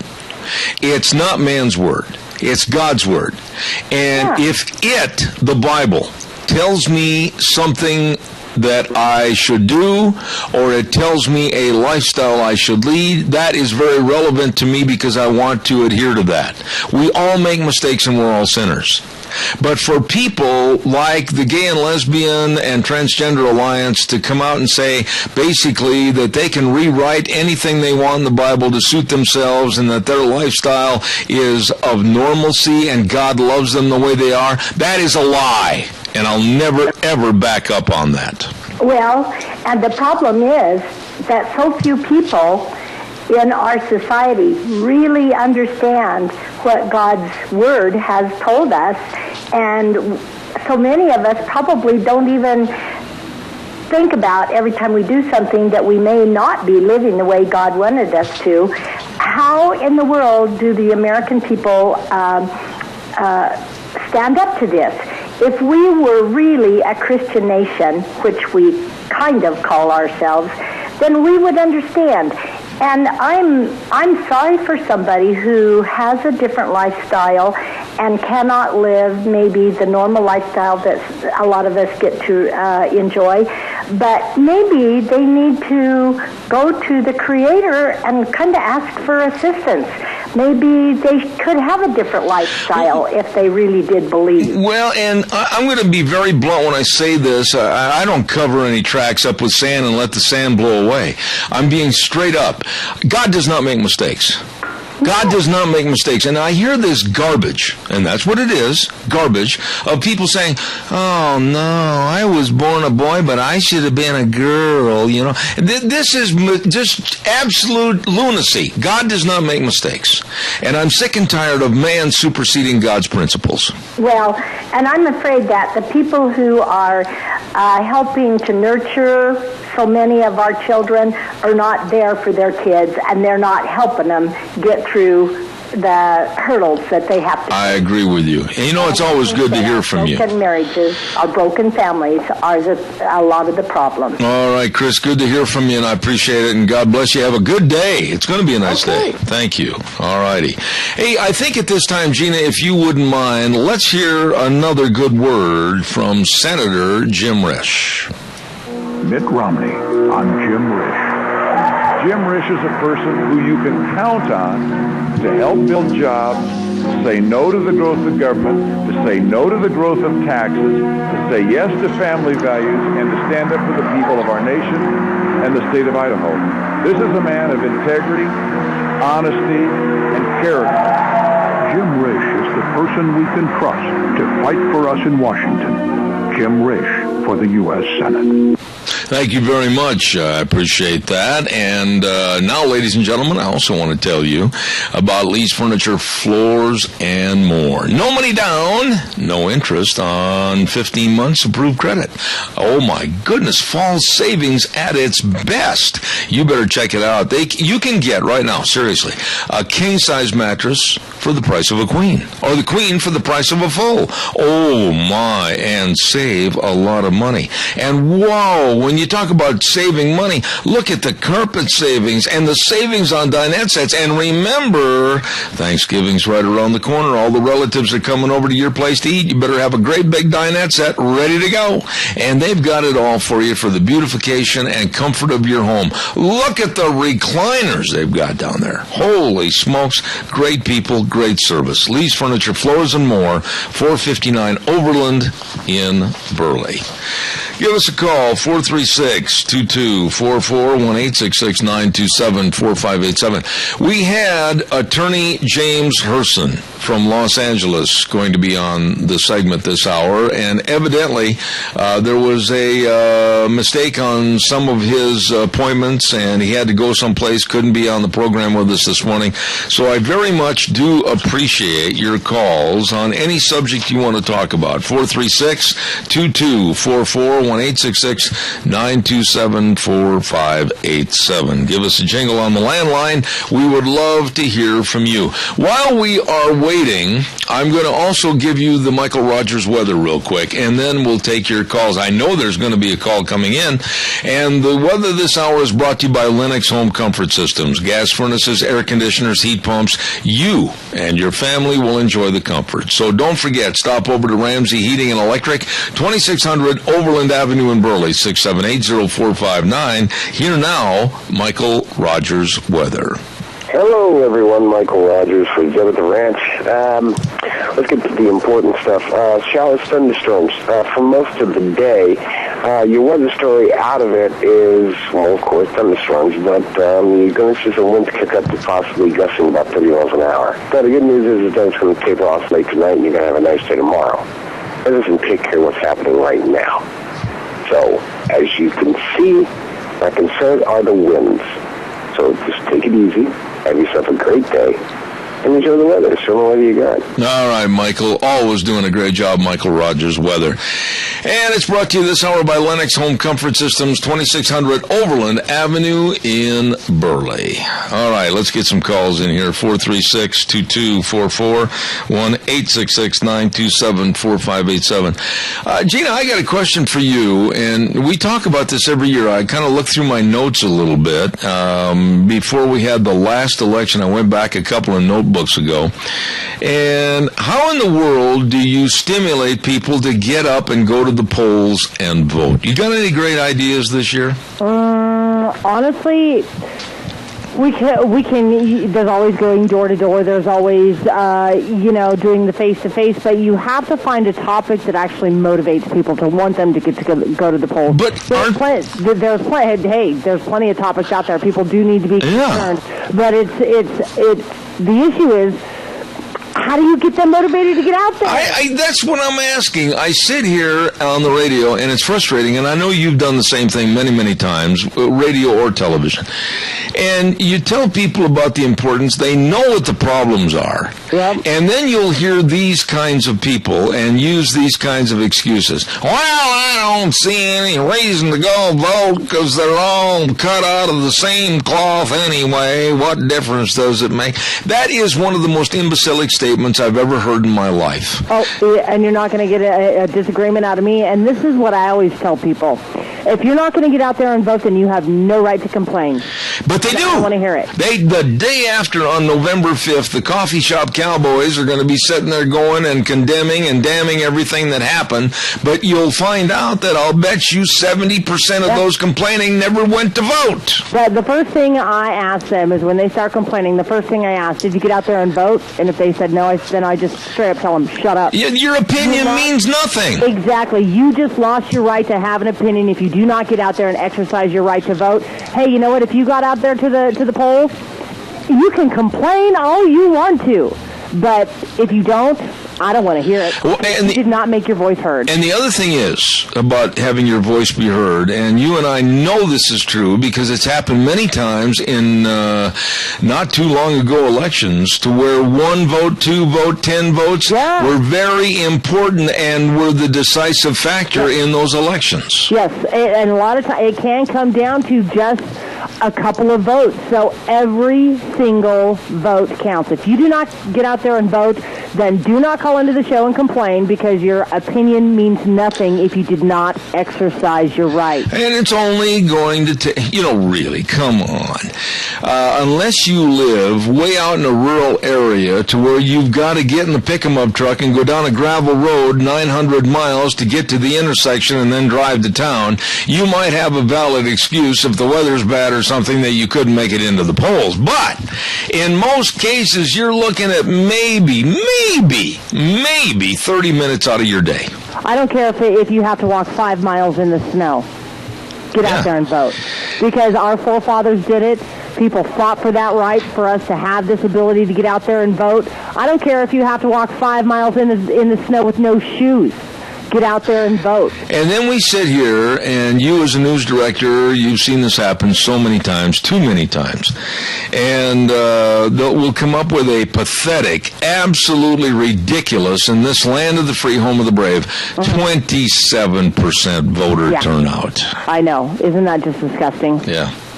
I don't know what to do. I don't know what to do. I know that some of the local politicians and myself were talking about this off the record on the phone the other day, and I just said, hey, tell me, I'll employ any tactic on the radio to get people to go vote, and we just don't know what else to do. Yeah, what do you do aside from saying, oh, we're going to take away all of your government freebies if you don't? I mean, really? Yeah.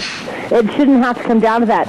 Like I said, we have our soldiers over there fighting for our freedoms, that are fighting for our right to vote. Our forefathers fought for this. They put it down on paper for us to have this, God-given right to get out there and vote. And if people are not going to exercise that, then shut up. I heard last election, I was at a store in Twin Falls, and two ladies, probably, I would say in their 70s, were conversing back and forth, and the one lady said, did you go vote yesterday? No, I didn't take the time. I went over to Martha's, and we sat and talked about what we're going to do for our garden next year. You know, that is so frivolously, and I'm going to say this, stupid when we have so many major problems in this country and we need to get them solved with better leadership, and then they talk about what they're going to put in the garden next year?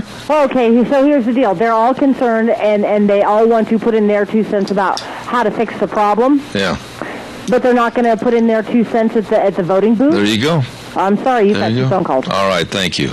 Caller number 1 on the air. Number 2, stay with us. I'll be right with you, I promise. Please do not hang up. Go, caller. Okay, am I number 1? You are always number 1. Okay. That's what's wrong with this country. They don't study. They don't know what the hell's going on. So they don't go vote. I agree with you, but okay, Fred, now tell me this real quick. What can we in the media do to tell people to honor the privileges that they have as American citizens and go vote? Tell me, what can we do? They need to first study. I agree. They need to know who to vote for. That's the first thing they need to do. I agree. I agree. Before they go to the polls. Absolutely. They need to know who to vote for. And they need to go to the polls blind. I agree. If they don't study first, they better stay away from the polls. Yeah, I agree with you. Fred, it's always good to hear you on the program, and you are always number 1. I'll take another call, and I appreciate you. Thank you. Okay, buddy. All right, bud. Thank you, Fred. Caller number 2, you're on the air. Go ahead. Yeah, Zeb, I agree 100% with Ed.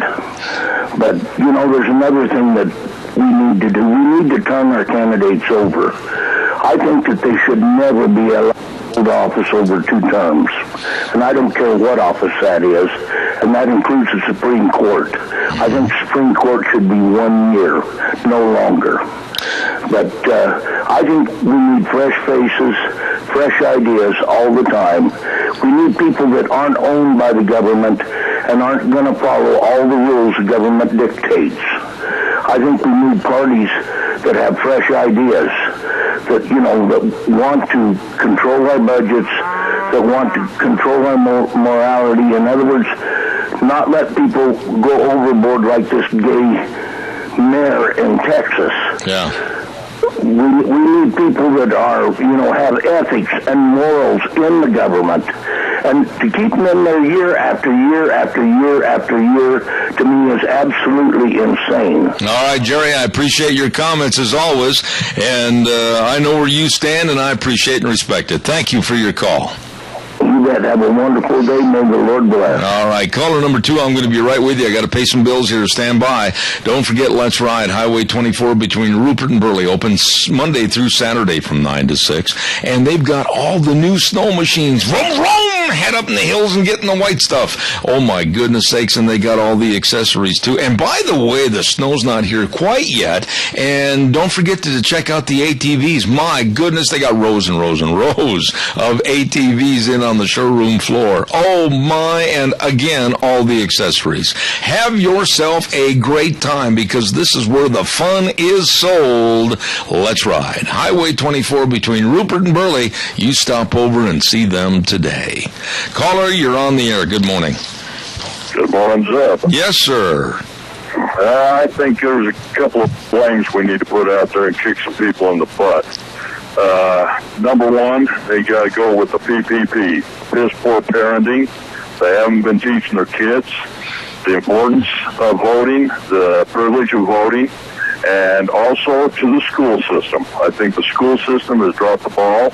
I can remember back in school where it was taught and they followed it and everything else during the election season, and I don't think it's done anymore. I think you are 100% right. Civics and responsibility as an American citizen, I don't think is being taught anywhere close to what it should be. I think there should be an education in the classes regarding the candidates that are running for various positions. I remember, just like you, and I guess that's a sign of our age, when there was an election I remember, honestly, Mrs. Kiltz in elementary school standing up and talking about the candidates, talking about their platforms, talking about the issues. We were informed, and we'd go home and talk it over with our moms and dads. I think things were 10 times better then than they are today. And when you see these man-on-the-street interviews and these kids under 30, like 30, 25, 27, they don't even know who the vice president of the United States is, we got a problem.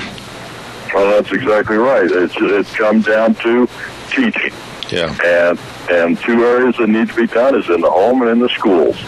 And until that's done, we're not going to have a change. I agree with you. And, boy, I hope it starts this election. I just think people need to get involved and know what's happening. My goodness, it affects everybody.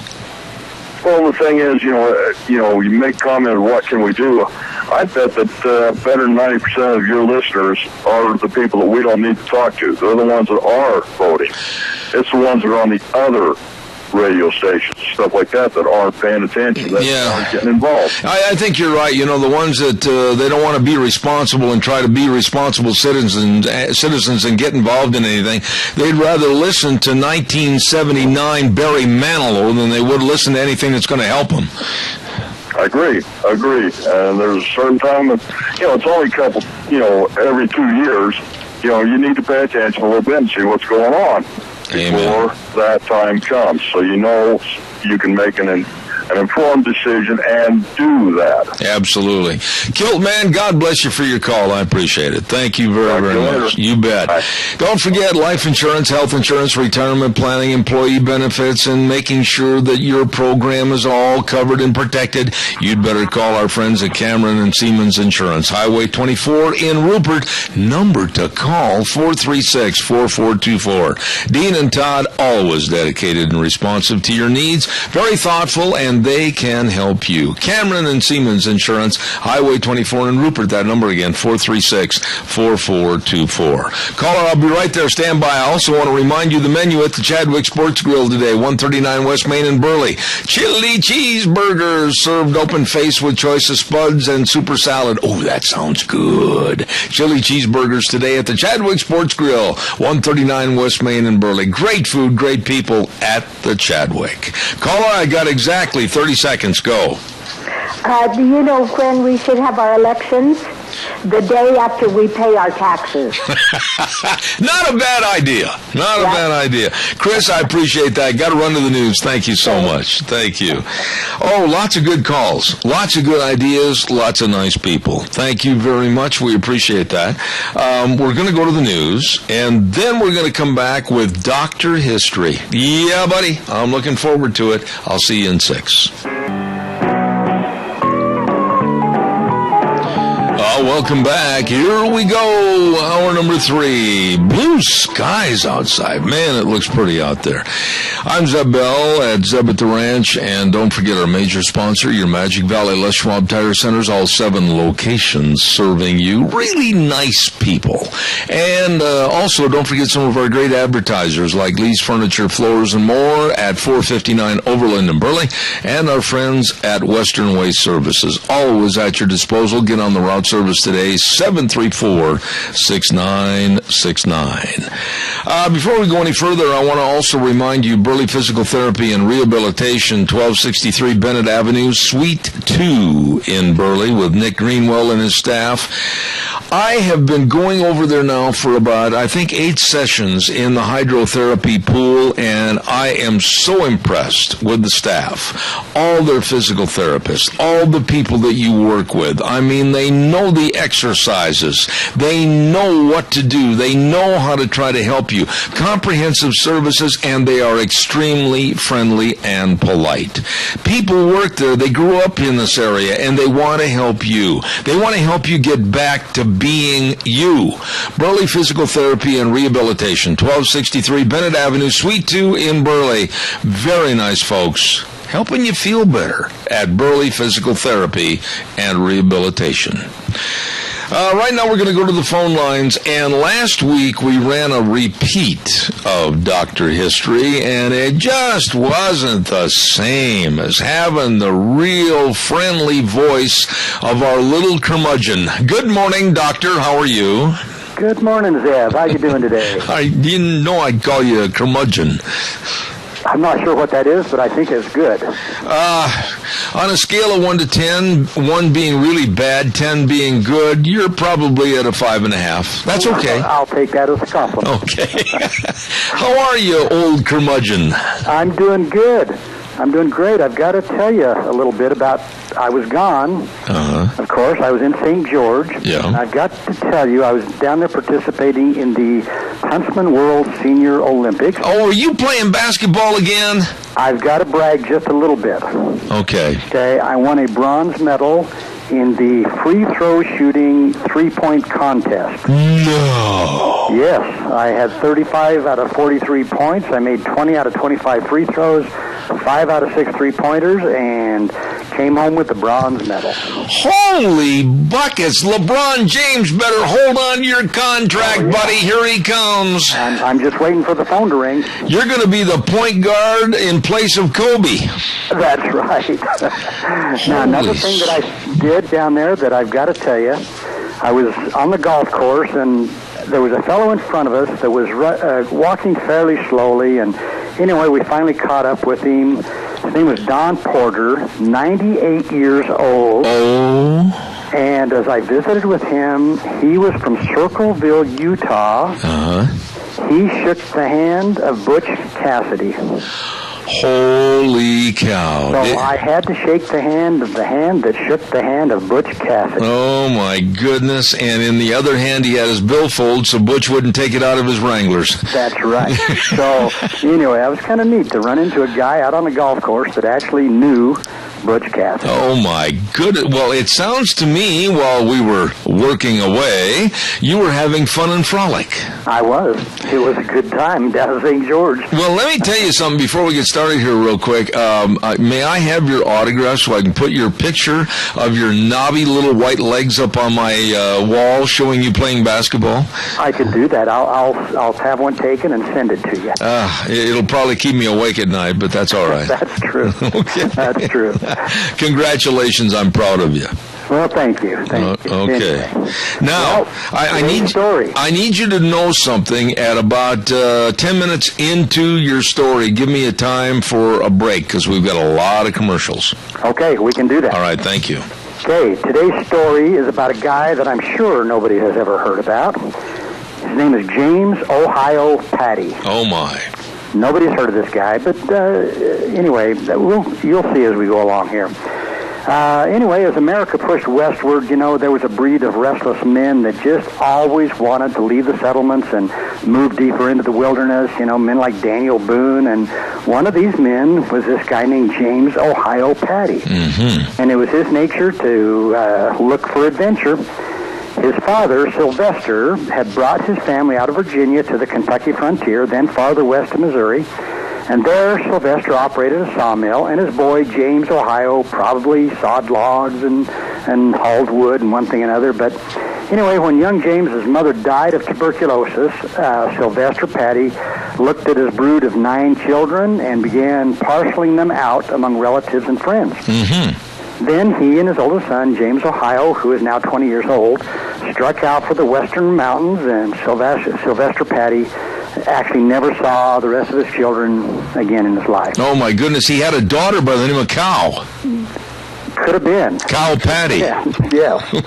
Well, anyway, his plan was to go up the Missouri into the Rocky Mountains and set himself up as a fur trader and trapper. The fur business was flourishing, and others were leaving for the mountains.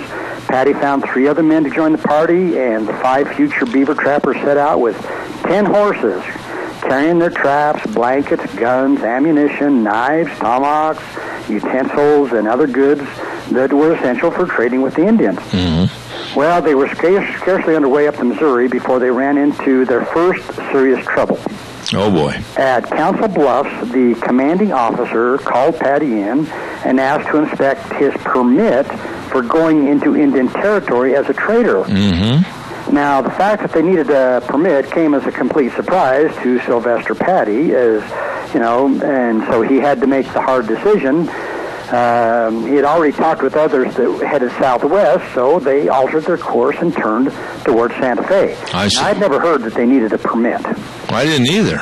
I mean, this is the first I've ever read that somebody needed a permit to go trapping. We had bureaucracy even back then. Yeah, it's true.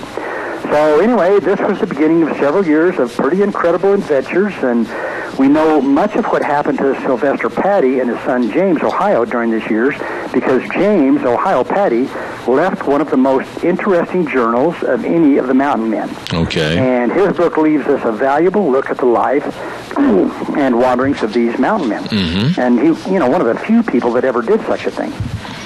So it's pretty accurate, other than maybe some bragging things that he overemphasized. But anyway, the route led the party westward from Council Bluffs through what is now Nebraska, Kansas, and on towards Taos, New Mexico. Now, Taos was then an important center for fur trappers working for the southern part of the Rocky Mountains. And it was here that trappers could replenish supplies and live in relative comfort between trapping seasons. Okay. Now, James Ohio Patty's travels would take him across Arizona, deep into Mexico, onto the Pacific Ocean, as far north as San Francisco, and he made at least one trip up here into the northern Rockies. Oh, really? Yeah. So he traveled a long ways, but by his own account, life in the Southwest was one conflict after another. Now, when Patty and his father arrived in Santa Fe, they requested of the governor that he grant them a license to trap. And again, that's the first I've heard of needing a license. Yeah. But anyway, the Patty's chance for obtaining the needed permits were slight. But the night before they were to hear the governor's decision, there's a whole bunch of alarms suddenly awakened the entire town. A messenger brought news that the Comanches had robbed and murdered a number of people on outlying farms and had taken 4 women as prisoners. Oh, boy. Now, one of them was a gal by the name of Jacova. Mm-hmm. Remember that name? Jacova. I'm writing it down. Jacova. Okay. A beautiful daughter of a former governor. Mm-hmm. Well, the following morning, the fully armed mountain men joined Spanish troops and set off to rescue the captives. Okay. Well, the 4th day, they spotted the Indians and put themselves in a position to intercept the column. Now, the risky plan was for the American sharpshooters to shoot the Indians closest to the prisoners before the Comanches could kill their captives. I see. Now, at the head of the column were the women, and they were driving the stolen sheep and horses. So the riflemen allowed the column to come within about 30 or 40 yards, and they commenced firing. Well, unfortunately, 3 of the 4 captive women were killed immediately. Now, Jacova ran straight for Patty. Uh-oh. And he, of course, gallantly stopped shooting just long enough to wrap her in a blanket and comfort the young lady. And young Patty was thanked and praised by beautiful Jacova for his bravery. Oh, my. And that's the beginning of a bit of a romance. Oh. So, predictably, they were granted their trapping permit and soon set off to trap. They trapped more than the permit. They did indeed. They soon trapped about 250 beaver. They stretched and dried the skins on hoops made of saplings. This is what they usually did. And then, of course, they ate the meat. Now, he had some experiences with the grizzly bears that I'm going to talk about. And grizzly bears seem to be almost as common as beavers, and Patty looked upon the bears as kind of something that they needed to be taught a lesson, which was a little brave of him. Mm-hmm. But besides chasing and killing grizzlies, it was kind of rare sport for this Missouri squirrel hunter. Well, one morning, Patty and a companion came upon a cave at the foot of a cliff. Now, Patty convinced the guy, his partner, that the cave harbored a bear. Now, Patty never hesitated to or questioned the wisdom of disturbing the bear in his slumbers. So he must have explained his plan to his companion, and he said, now we both go in together. This way we can confuse the bear and stand a better chance at shooting the old grizzly. Confuse the bear, yeah. Yes. Yeah. Now, wisely, his buddy said, no thanks. He didn't have any desire to go into a cave with a grizzly bear that might be awakened unexpectedly. So Patty prepared to handle the bear alone. He wasn't exactly the sharpest knife in the drawer, was he? No. So we'll keep going here. He fashioned a torch, and his plan called for confronting the bear head on. He tied some pine knots to a pole and struck a fire to light his torch. I see. So holding the flaming sticks out in front of him, he moved slowly into the cave. Some distance into the darkness, a huge grizzly bear stood up about 7 feet in front of him. 7 feet? Yeah. And the chamber echoed with its roaring roars. Yeah. I'm giving you some sound effects here, no charge. Okay, so Patty said, I leveled my gun and shot him between the eyes and began to retreat. No, whoa. He shot him between the eyes and began to retreat. So, as the trapper whirled in his haste and headed for the exit, he stumbled and fell. Oh, no. This put his torch out. Oh, boy. Behind him, the wounded bear thrashed about and bellowed, and Patty scrambled from the cave, and he dropped his gun in his rush to escape. He was really talented. Yeah, he was good, wasn't he? Yeah. Well, so later they made a new torch, and he borrowed a gun from his buddy, and he crawled back into the cave. He went back in the cave? He went back into the cave, but the bear was dead. So that kind of gives you an idea of the thinking of this guy. So, anyway, there were days in the mountains when the trappers could find no wild game for food, and when the trapping was good, they could live on beaver, but sometimes their traps waited empty for days at a time. So Patty reported that on one of these days, when there wasn't much food, his party of 7 trappers had a raven for breakfast. A raven? And later in the day, they shot and ate a vulture. Oh, my God. Now, I can't imagine that being all that tasty, but I guess when you're hungry. I've heard of having old crow for the dinner hour, but not like that. Right. Well, they made their way back to the governor's house, where the beautiful Jacova greeted the young trapper as if he were a prince, and they next went to recover a cache of beaver skins they had hidden, only to find that someone had discovered the furs and made away with 250 skins. Oh, no. So they figured that the Indians probably had done this. Shame on them. So about this time, Patty's father, Sylvester, accepted an offer to stay and work in a copper mine right there, but James, Ohio, he set off on another long trapping journey, and he soon encountered a band of Indians who had his father's horse. Oh. Not good. Plot thickens. So he still recognized the horse by the halter it wore. Yeah. Well, the young trapper and his companions discussed the matter with the Indians, and while they talked, they held their cocked guns pointed at the Indians' chests. And the Indians not only returned the horse, but also gave back 150 of the beaver hides they still had. See, they had some ethics. They did. The trappers and the Indians parted friends, sort of. So. Well, wouldn't you be friendly with somebody holding a Hawken 50 caliber on your chest? I think that would tend to make me want to be friends. Yeah, I'd give him the teepee, too. Yes. Well, once more, he visited the beautiful Jacova, who urged him to cease his running, but about among the dangerous Indians and the bears, but that was not to be. His answer was to organize another trapping trip with about 15 other American trappers. And all was proceeding well enough, and the trappers were finding wild game to eat and beaver to trap when they suddenly met a war party of Mescalero Indians. Now we're back in trouble again. Okay, so here we are. The shower of arrows sent the trappers dodging behind trees. Oh, my goodness. Now, arrows were the only weapons this tribe possessed, but the Mescaleros proved themselves to be exceptionally good bowmen. I see. And they were excellent shots. So, in this kind of skirmish, the trappers drove off the Mescaleros, but lost one of their companions and had 2 more injured, one of whom was Patty. Oh, he got hit with an arrow? Well, 2. One arrow was deeply embedded in his hip, another in his chest. In his chest? In his chest. Now, one of the trappers succeeding in cutting the arrow point out of his chest with his butcher knife. Butcher knife. Yes. But part of the point in his hip had to be left there. He couldn't dig it out, I guess. Huh. So, again, that's trapper medicine.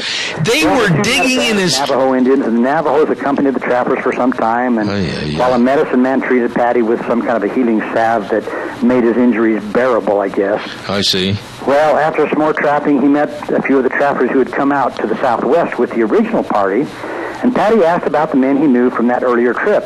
And he was told that 116 men who came into the Southwest together, only 16 remained alive. 100 of them had been lost, shot, killed, died for whatever reason. Well, they went into caves to try to get bears. Yeah, that wasn't a good thing. No. But Patty continued his adventures in the Southwest. In one fight with an enraged female grizzly, he waited until the bear was within 6 feet and fired at her head, only to have his gun misfire. Uh-oh. So he jumped over a cliff, cracked his jawbone, knocked himself out on the rocks below, and when he woke up, he found that his companions were doing the current medical treatment, which was bleeding him, even though he was bleeding from his chin. Uh-huh. So within an hour, he recovered enough that the two trappers decided they could now finish what they started, so they went after the bear. Well, neither bears nor Indians, however, presented the Paddies with as serious a threat as did some of the Spanish officials. Now, upon their arrival from one of their journeys, the governor seized all their valuable furs, claiming that they were taken without the proper permit. Oh, here we go again with your doggone permits. Yeah. So he then locked the trappers in the stone jail where they stayed week after week, and unfortunately this is where Sylvester, the dad, died in his cell during this period. Oh, I see. Well, Patty might also have died in jail, except that word arrived of an outbreak of smallpox approaching the city. Oh, my. Now, Patty knew how to vaccinate people against smallpox. And where he learned this, who knows?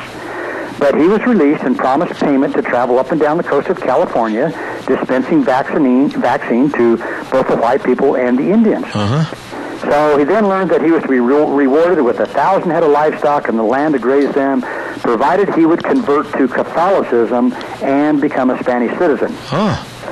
Now, that wouldn't be too bad, but Patty said, in effect, that he would just as soon be dead as do that.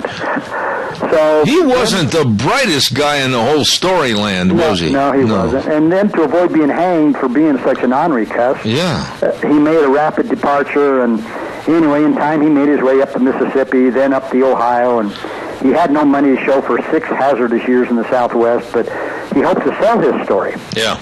Well, he got into Cincinnati and met a guy named Timothy Flint, who was an educated man and a writer and an editor and one thing and another. Okay.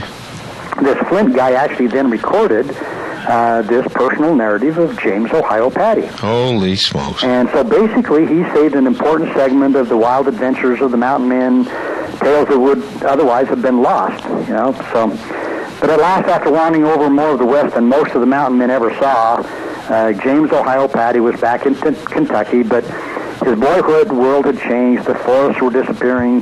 He scarcely recognized his feeble old grandfather, and James Ohio sought out his brothers and sisters, but they were now strangers to him because he hadn't seen them for 6 years. Well, sure.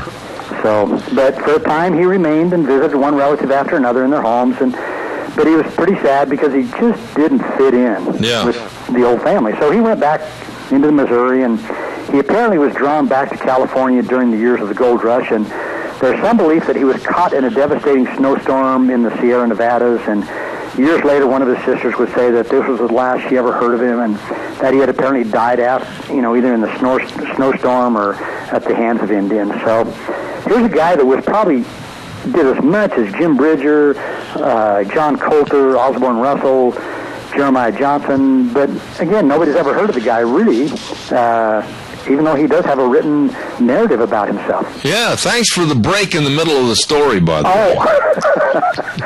I'm sorry, Zeb, I forgot all about You get to going, and you've been vaccinated with a phonograph needle.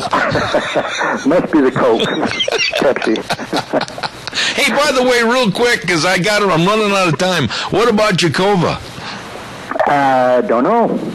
Well, that's what you told me to remember, and now you don't know. I don't know. I don't know. Oh, my goodness, you just lead me on. She's probably taken up the family tradition of chasing bears out of caves. Yes, that's probably what happened. That was a good story. I kept waiting for the break and waiting for the break and waiting for the break, but you just keep right on rolling. I just plumb forgot. What can I say? Well, now, real quick, Dr. History, dr-history.com. How's it coming? Real quick, I only got 30 seconds. We're up to about 56,000 hits in actually about 55 different countries. Oh, my goodness. So we've had a lot of hits, a lot of people. It's been good. All right. Well, Dr. History, I tell you what, you did a great job on Mr. Patty this morning and Jakova. I've got it etched in my memory. Great, great story. Good to have you back. Bronze medal at the Old Geezers Olympics. I think it's fantastic. Thank you, Zeb. Appreciate it. You're welcome, buddy. See you next week. You have a good day. Thank you. Bye. I love that segment. Hey, don't forget we've got two sponsors of our great show, Cassia County School Days, on Thursdays at 10:12, and we want to say thank you very much to A Child's World at 1308 Overland Avenue in Burley with all the games and the puzzles. It's family store, family articles and family interest right there, and believe me, they've got holiday dresses and hundreds of new baby and toddler outfits at A Child's World, 1308 Overland Avenue in Burley, along with the Ambulatory Surgery Center right across from the Burley Hospital, saving you hundreds and hundreds of dollars on procedures like life-saving colonoscopies, eye surgeries, knee surgeries. All you have to do for more information is call 677-8888. 677-8888, and that's Ambulatory Surgery Center at 1344 Highland Avenue in Burley, along with the Child's World, bringing you school days in Cassia County. Really, really nice people. By the way, I'm just going to take this time, and then we'll send it over to Gina. I want to remind you about another great friend of ours on this program, running for election, and I would if I could find the right commercial. So Zeb's turning the page, and turning the page, and turning the page, and finally he says, Jim Patrick, Senator from District 25, local farmer for over 40 years, says thank you to everybody that has supported him, and he appreciates everyone's support. Get out and vote on November 4th and let your voice be heard. Jim has a deep understanding of water issues due to personal history on the salmon tract, and he knows how to help you. Jim Patrick for Senator for District 25, paid for by Jim Patrick for Senator, District 25.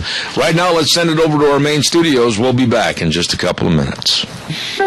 And now, back to Zeb at the Ranch on AM 1230 KVAR. To reach Zeb, call 436-2244 or toll free 1-866-927-4587. And now, here is Zeb. Thank you very much, and welcome back to our last half hour. Gina, I'm going to do a commercial for our dear friend, Representative and Speaker of the House, Scott Bedke, and then we'll hear from HJR2.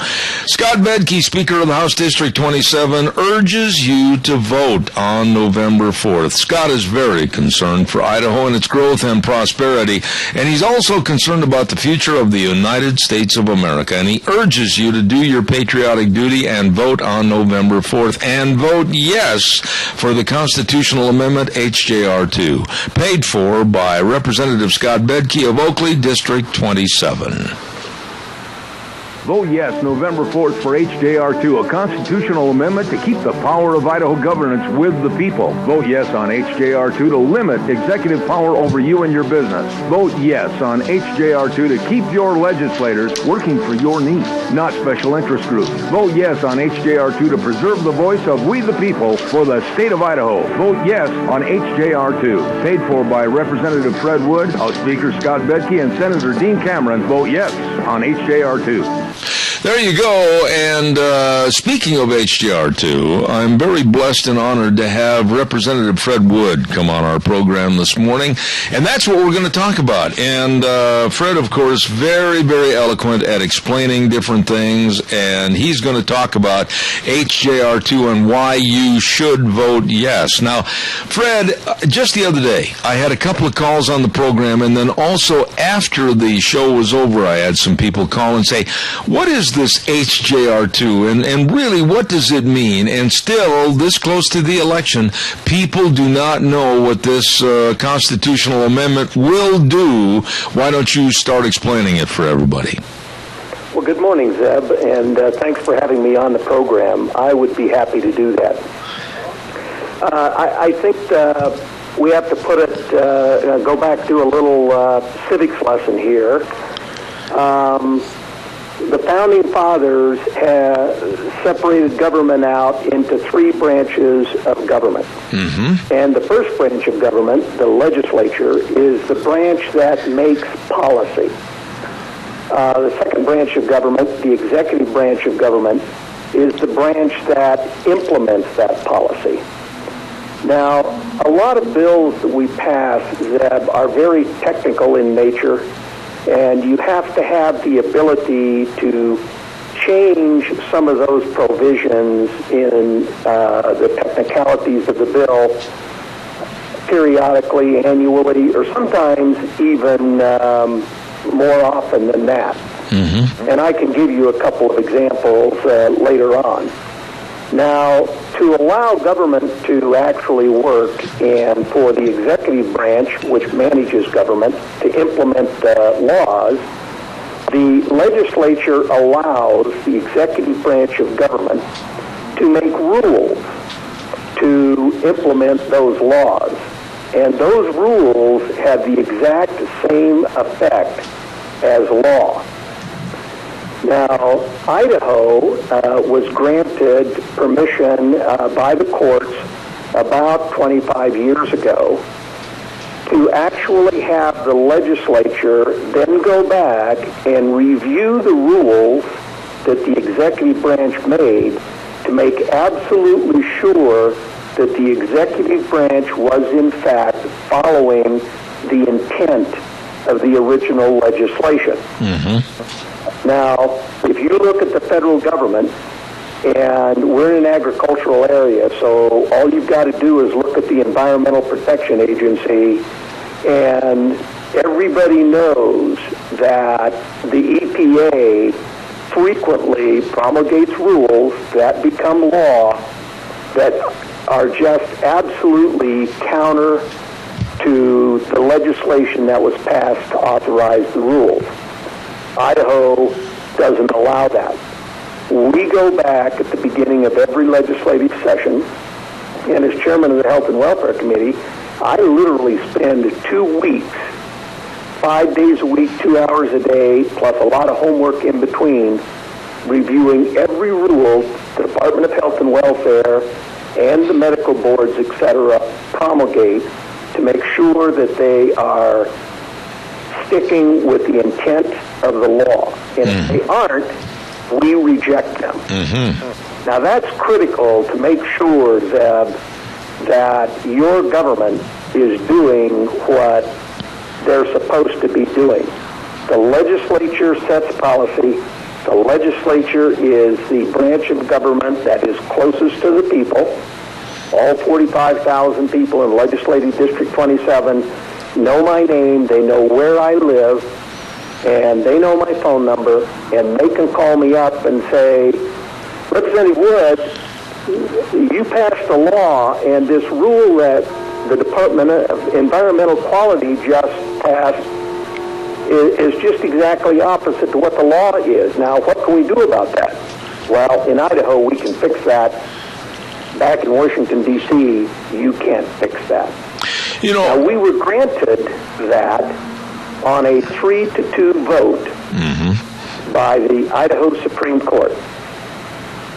Enshrining this in the Constitution just ensures that at some point in time in the future, when we have a government or a governor change, whether it's now or whether it's 20 years in the future, that decides to fight with the legislature, when we get an activist court that decides to reverse the 3-2 ruling, if it's in the Constitution, that can't happen. Right. So this constitutional amendment is extremely important to protect the separation of powers. And basically, in layman's terminology, to make it simple for everybody, it's going to make sure that the legislators, the senators and representatives are able to protect the citizens from unreasonable or unnecessary rules. Isn't that kind of a compilation of what it'll do?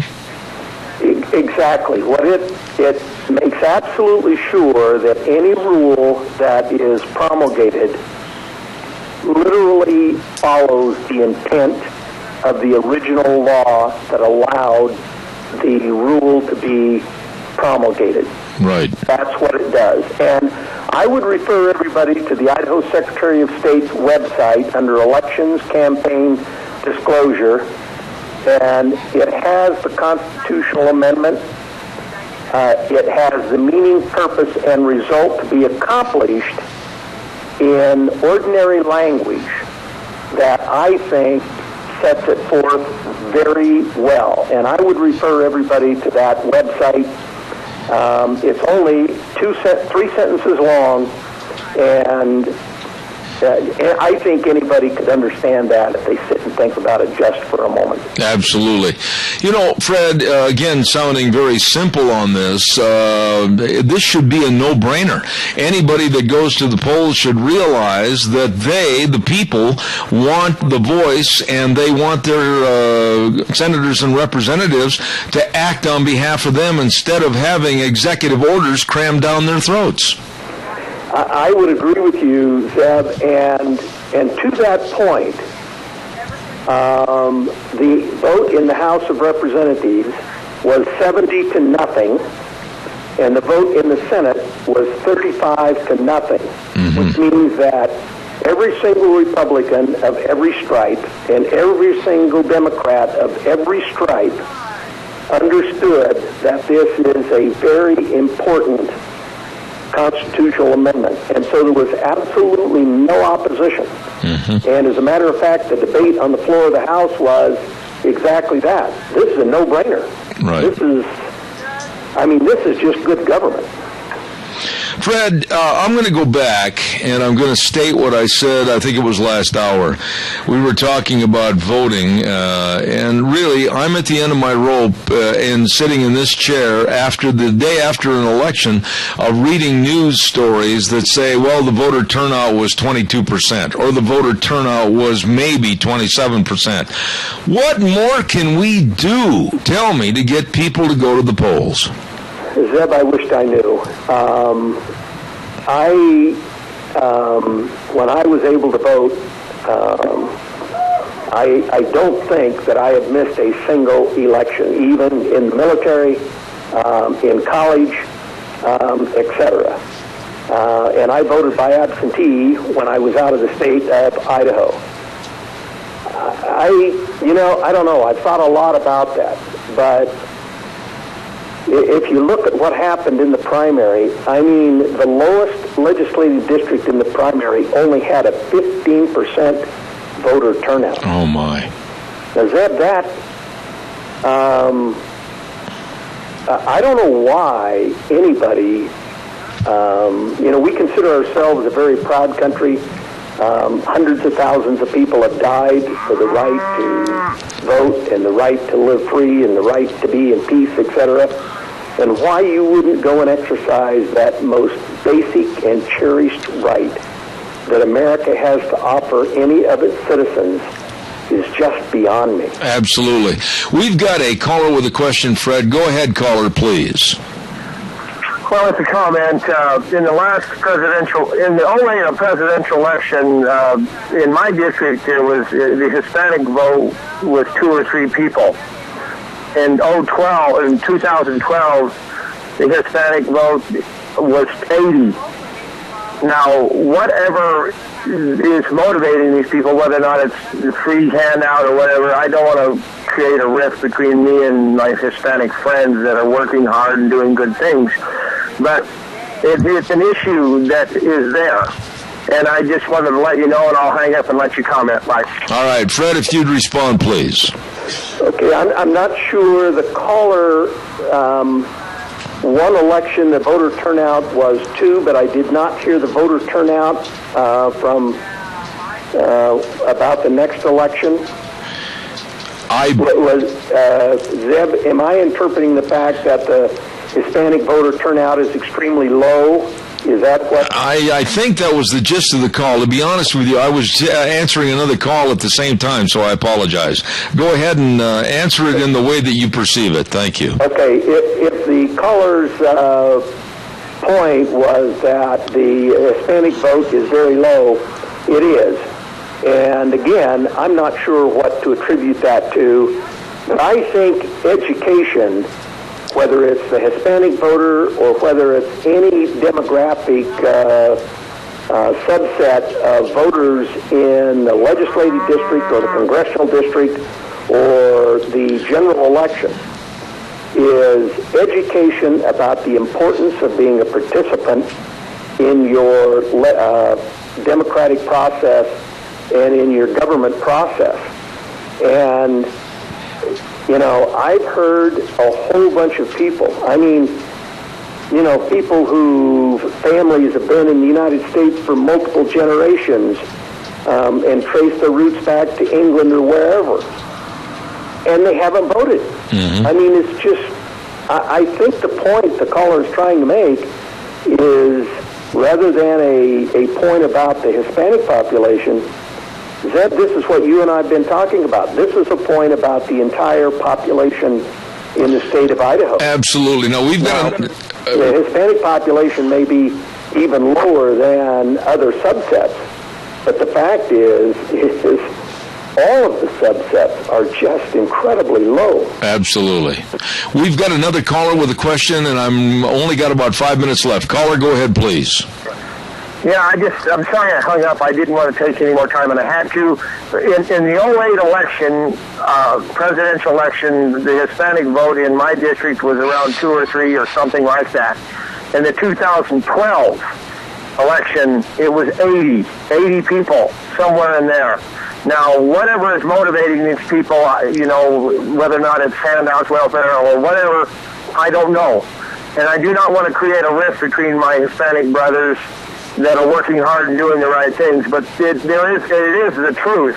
And I was wondering what you thought, and I'll hang up this time. All right, Fred, quick response. Thank you. Okay, I think what the point is that in some, in 2010, of course, was not a presidential election. 2012 was a presidential election. And I can't, you know, I have no idea why the difference between 2 versus 80. Dr. Jim Weatherby said that, and I was listening to the debates, and in the last gubernatorial debate, right, he said that in the state of Idaho, in non-presidential years, the general election turnout is 50%. Mm-hmm. In presidential election years, the general election turnout is 68%. Mm-hmm. So there's 18% difference in turnout between a presidential year and a non-presidential year. And I suspect that that's accentuated in some demographic subsets of the population, and so that's not surprising to me that would happen in the Hispanic population. Let me ask you this real quick, Fred, and I've only got a minute and a half left. I said earlier that I put a lot of the blame on the lackluster turnout at the polls, and I'm not pointing the finger at every school system because that's not true. There are many that take the time and the effort to tell their students about what's going on with the elections. But don't you think that civics classes, history classes, and informing the students is far, far down as it used to be when you and I were in school?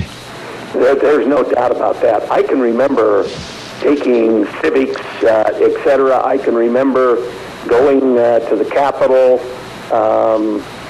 You know, a lot of school districts, because of economics, and I don't, you know, you could start a whole conversation about that, but a lot of those things have been put way down on the priority list. And that's really sad. Absolutely. Well, I want to tell everybody again, I have Representative Fred Wood with me on the program, and it's very important that you go vote, and it's extremely important to vote yes for HJR2. Fred, tell them in a quick synopsis, 30 seconds, why, again, a yes on HJR2. HJR2 protects and enshrines in the Constitution the separation of powers between the legislative branch and the executive branch, and it's the oversight powers to protect those powers that the legislative branch has over the executive branch, so that a single executive cannot run amok and run against the will of duly elected members of the legislature. Absolutely. I would encourage everybody to go vote on November the 4th, and please vote yes on HJR2. Very well stated, as always. A dear friend of ours, Representative Fred Wood. Fred, God bless you, man. Thanks so much for being on the show. God bless you, Zeb, and everyone go vote. Thank you. All right, sir. Thank you very, very much. Wow, we got a lot of things cooking, and we're a little bit late on our weather forecast right now, so we're going to take care of that. And Scarrows Meats, 331 North Road, Jerome, is our sponsor for Michael Rogers Weather this hour. Oh, my goodness, they guarantee everything they sell. Locally owned custom meat processor for over 20 years. They sell taste one bite at a time. It is good eating. Scarrows Meats in Jerome, 324-7657. Here now, Michael Rogers Weather. Hello, everyone. Michael Rogers for Jeb at the Ranch. Let's get to the important stuff. Showers, thunderstorms. For most of the day, your weather story out of it is, well, of course, thunderstorms, but you're going to see some winds kick up to possibly gusting about 30 miles an hour. Now, the good news is that it's going to taper off late tonight, and you're going to have a nice day tomorrow. That doesn't take care of what's happening right now. So, as you can see, my concern are the winds. So just take it easy, have yourself a great day, and enjoy the weather. Show me what you got. All right, MichaelRogersWeather.com, brought to you this hour by Scarrows Meats, 331 North Road, Jerome. Oh, my goodness, the marinated tri-tips for any occasion. Oh, it's so good.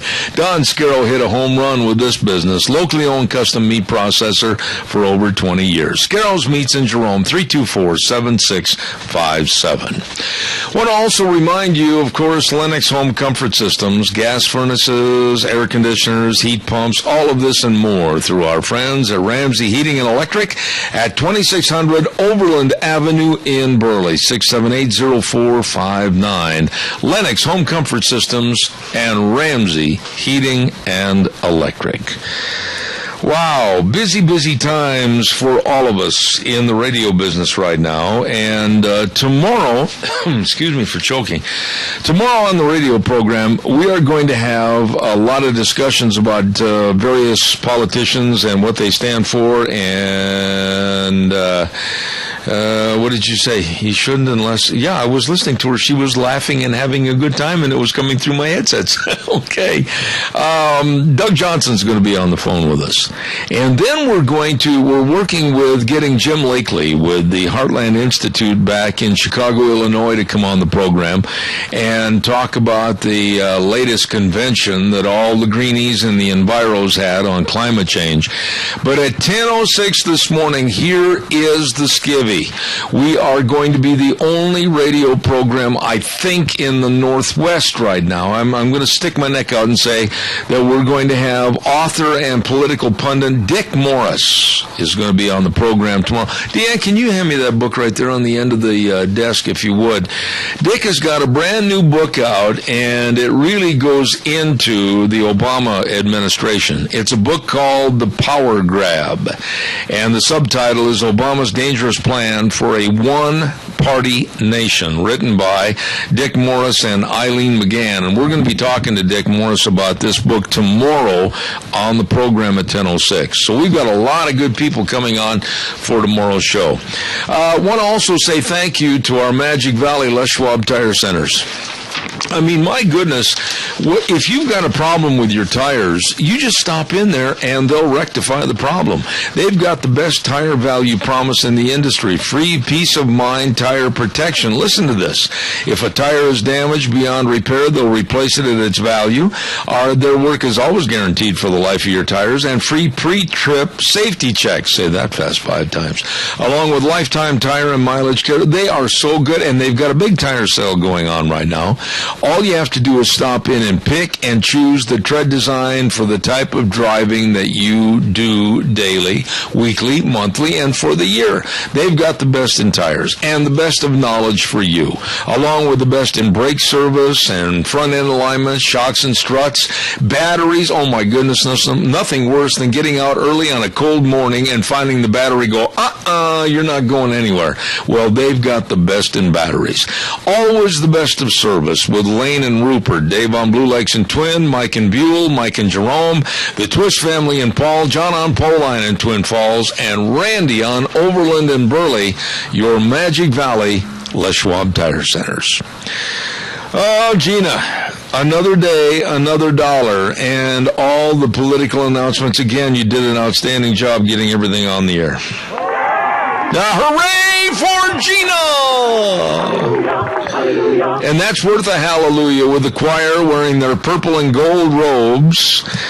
Who does the University of Idaho play this week? Alabama? Oh, come on. They couldn't possibly play Alabama. I hope not. I think we are playing Alabama, honestly. Oh, my goodness. Can we have a little sorrowful music in the background? I wish I had some. Let's see here. New Mexico State. We're playing Arkansas State. Arkansas State. Yes. Arkansas State. That's going to be coming up Saturday, November 1st. So okay. This next week for us is a bye week. Thank goodness. And Boise State plays BYU. Mm-hmm. And I'm just going to say this, and not make excuses for anybody, but BYU suffered a tragedy with the broken leg to their great quarterback, Taysom Hill. And they are not the team that they could be, should be, and would be for the rest of the season. And that's not to make an excuse for a great football team, but I'm just saying that BYU and Boise State meeting head-to-head, if Taysom Hill was still in their quarterback, boy, I tell you, that'd be tough for Boise State. It might be a tough game, but you know what? Games like that are always so much fun to watch. Oh, I know it. And last weekend, did you check the record books as to when Idaho State University, University of Idaho, and Boise State all won on the same weekend? How long ago was it? I have not. I did start to do a Google search yesterday, but then I got distracted by a shiny object. I can see a bunch of people going over to the radio station with aluminum foil. Well, we've been having computer issues as always, but I am going to write that on my list of to-dos because honestly that's a little bit of tidbit information I would like to know. So Idaho State, University of Idaho, Boise State. Oh, and what about the College of Idaho? They've got a football program now. That's true. That's true. Do they count? Well, I just said the 3 majors. Okay, so we'll go with the 3 majors, and I will look that up.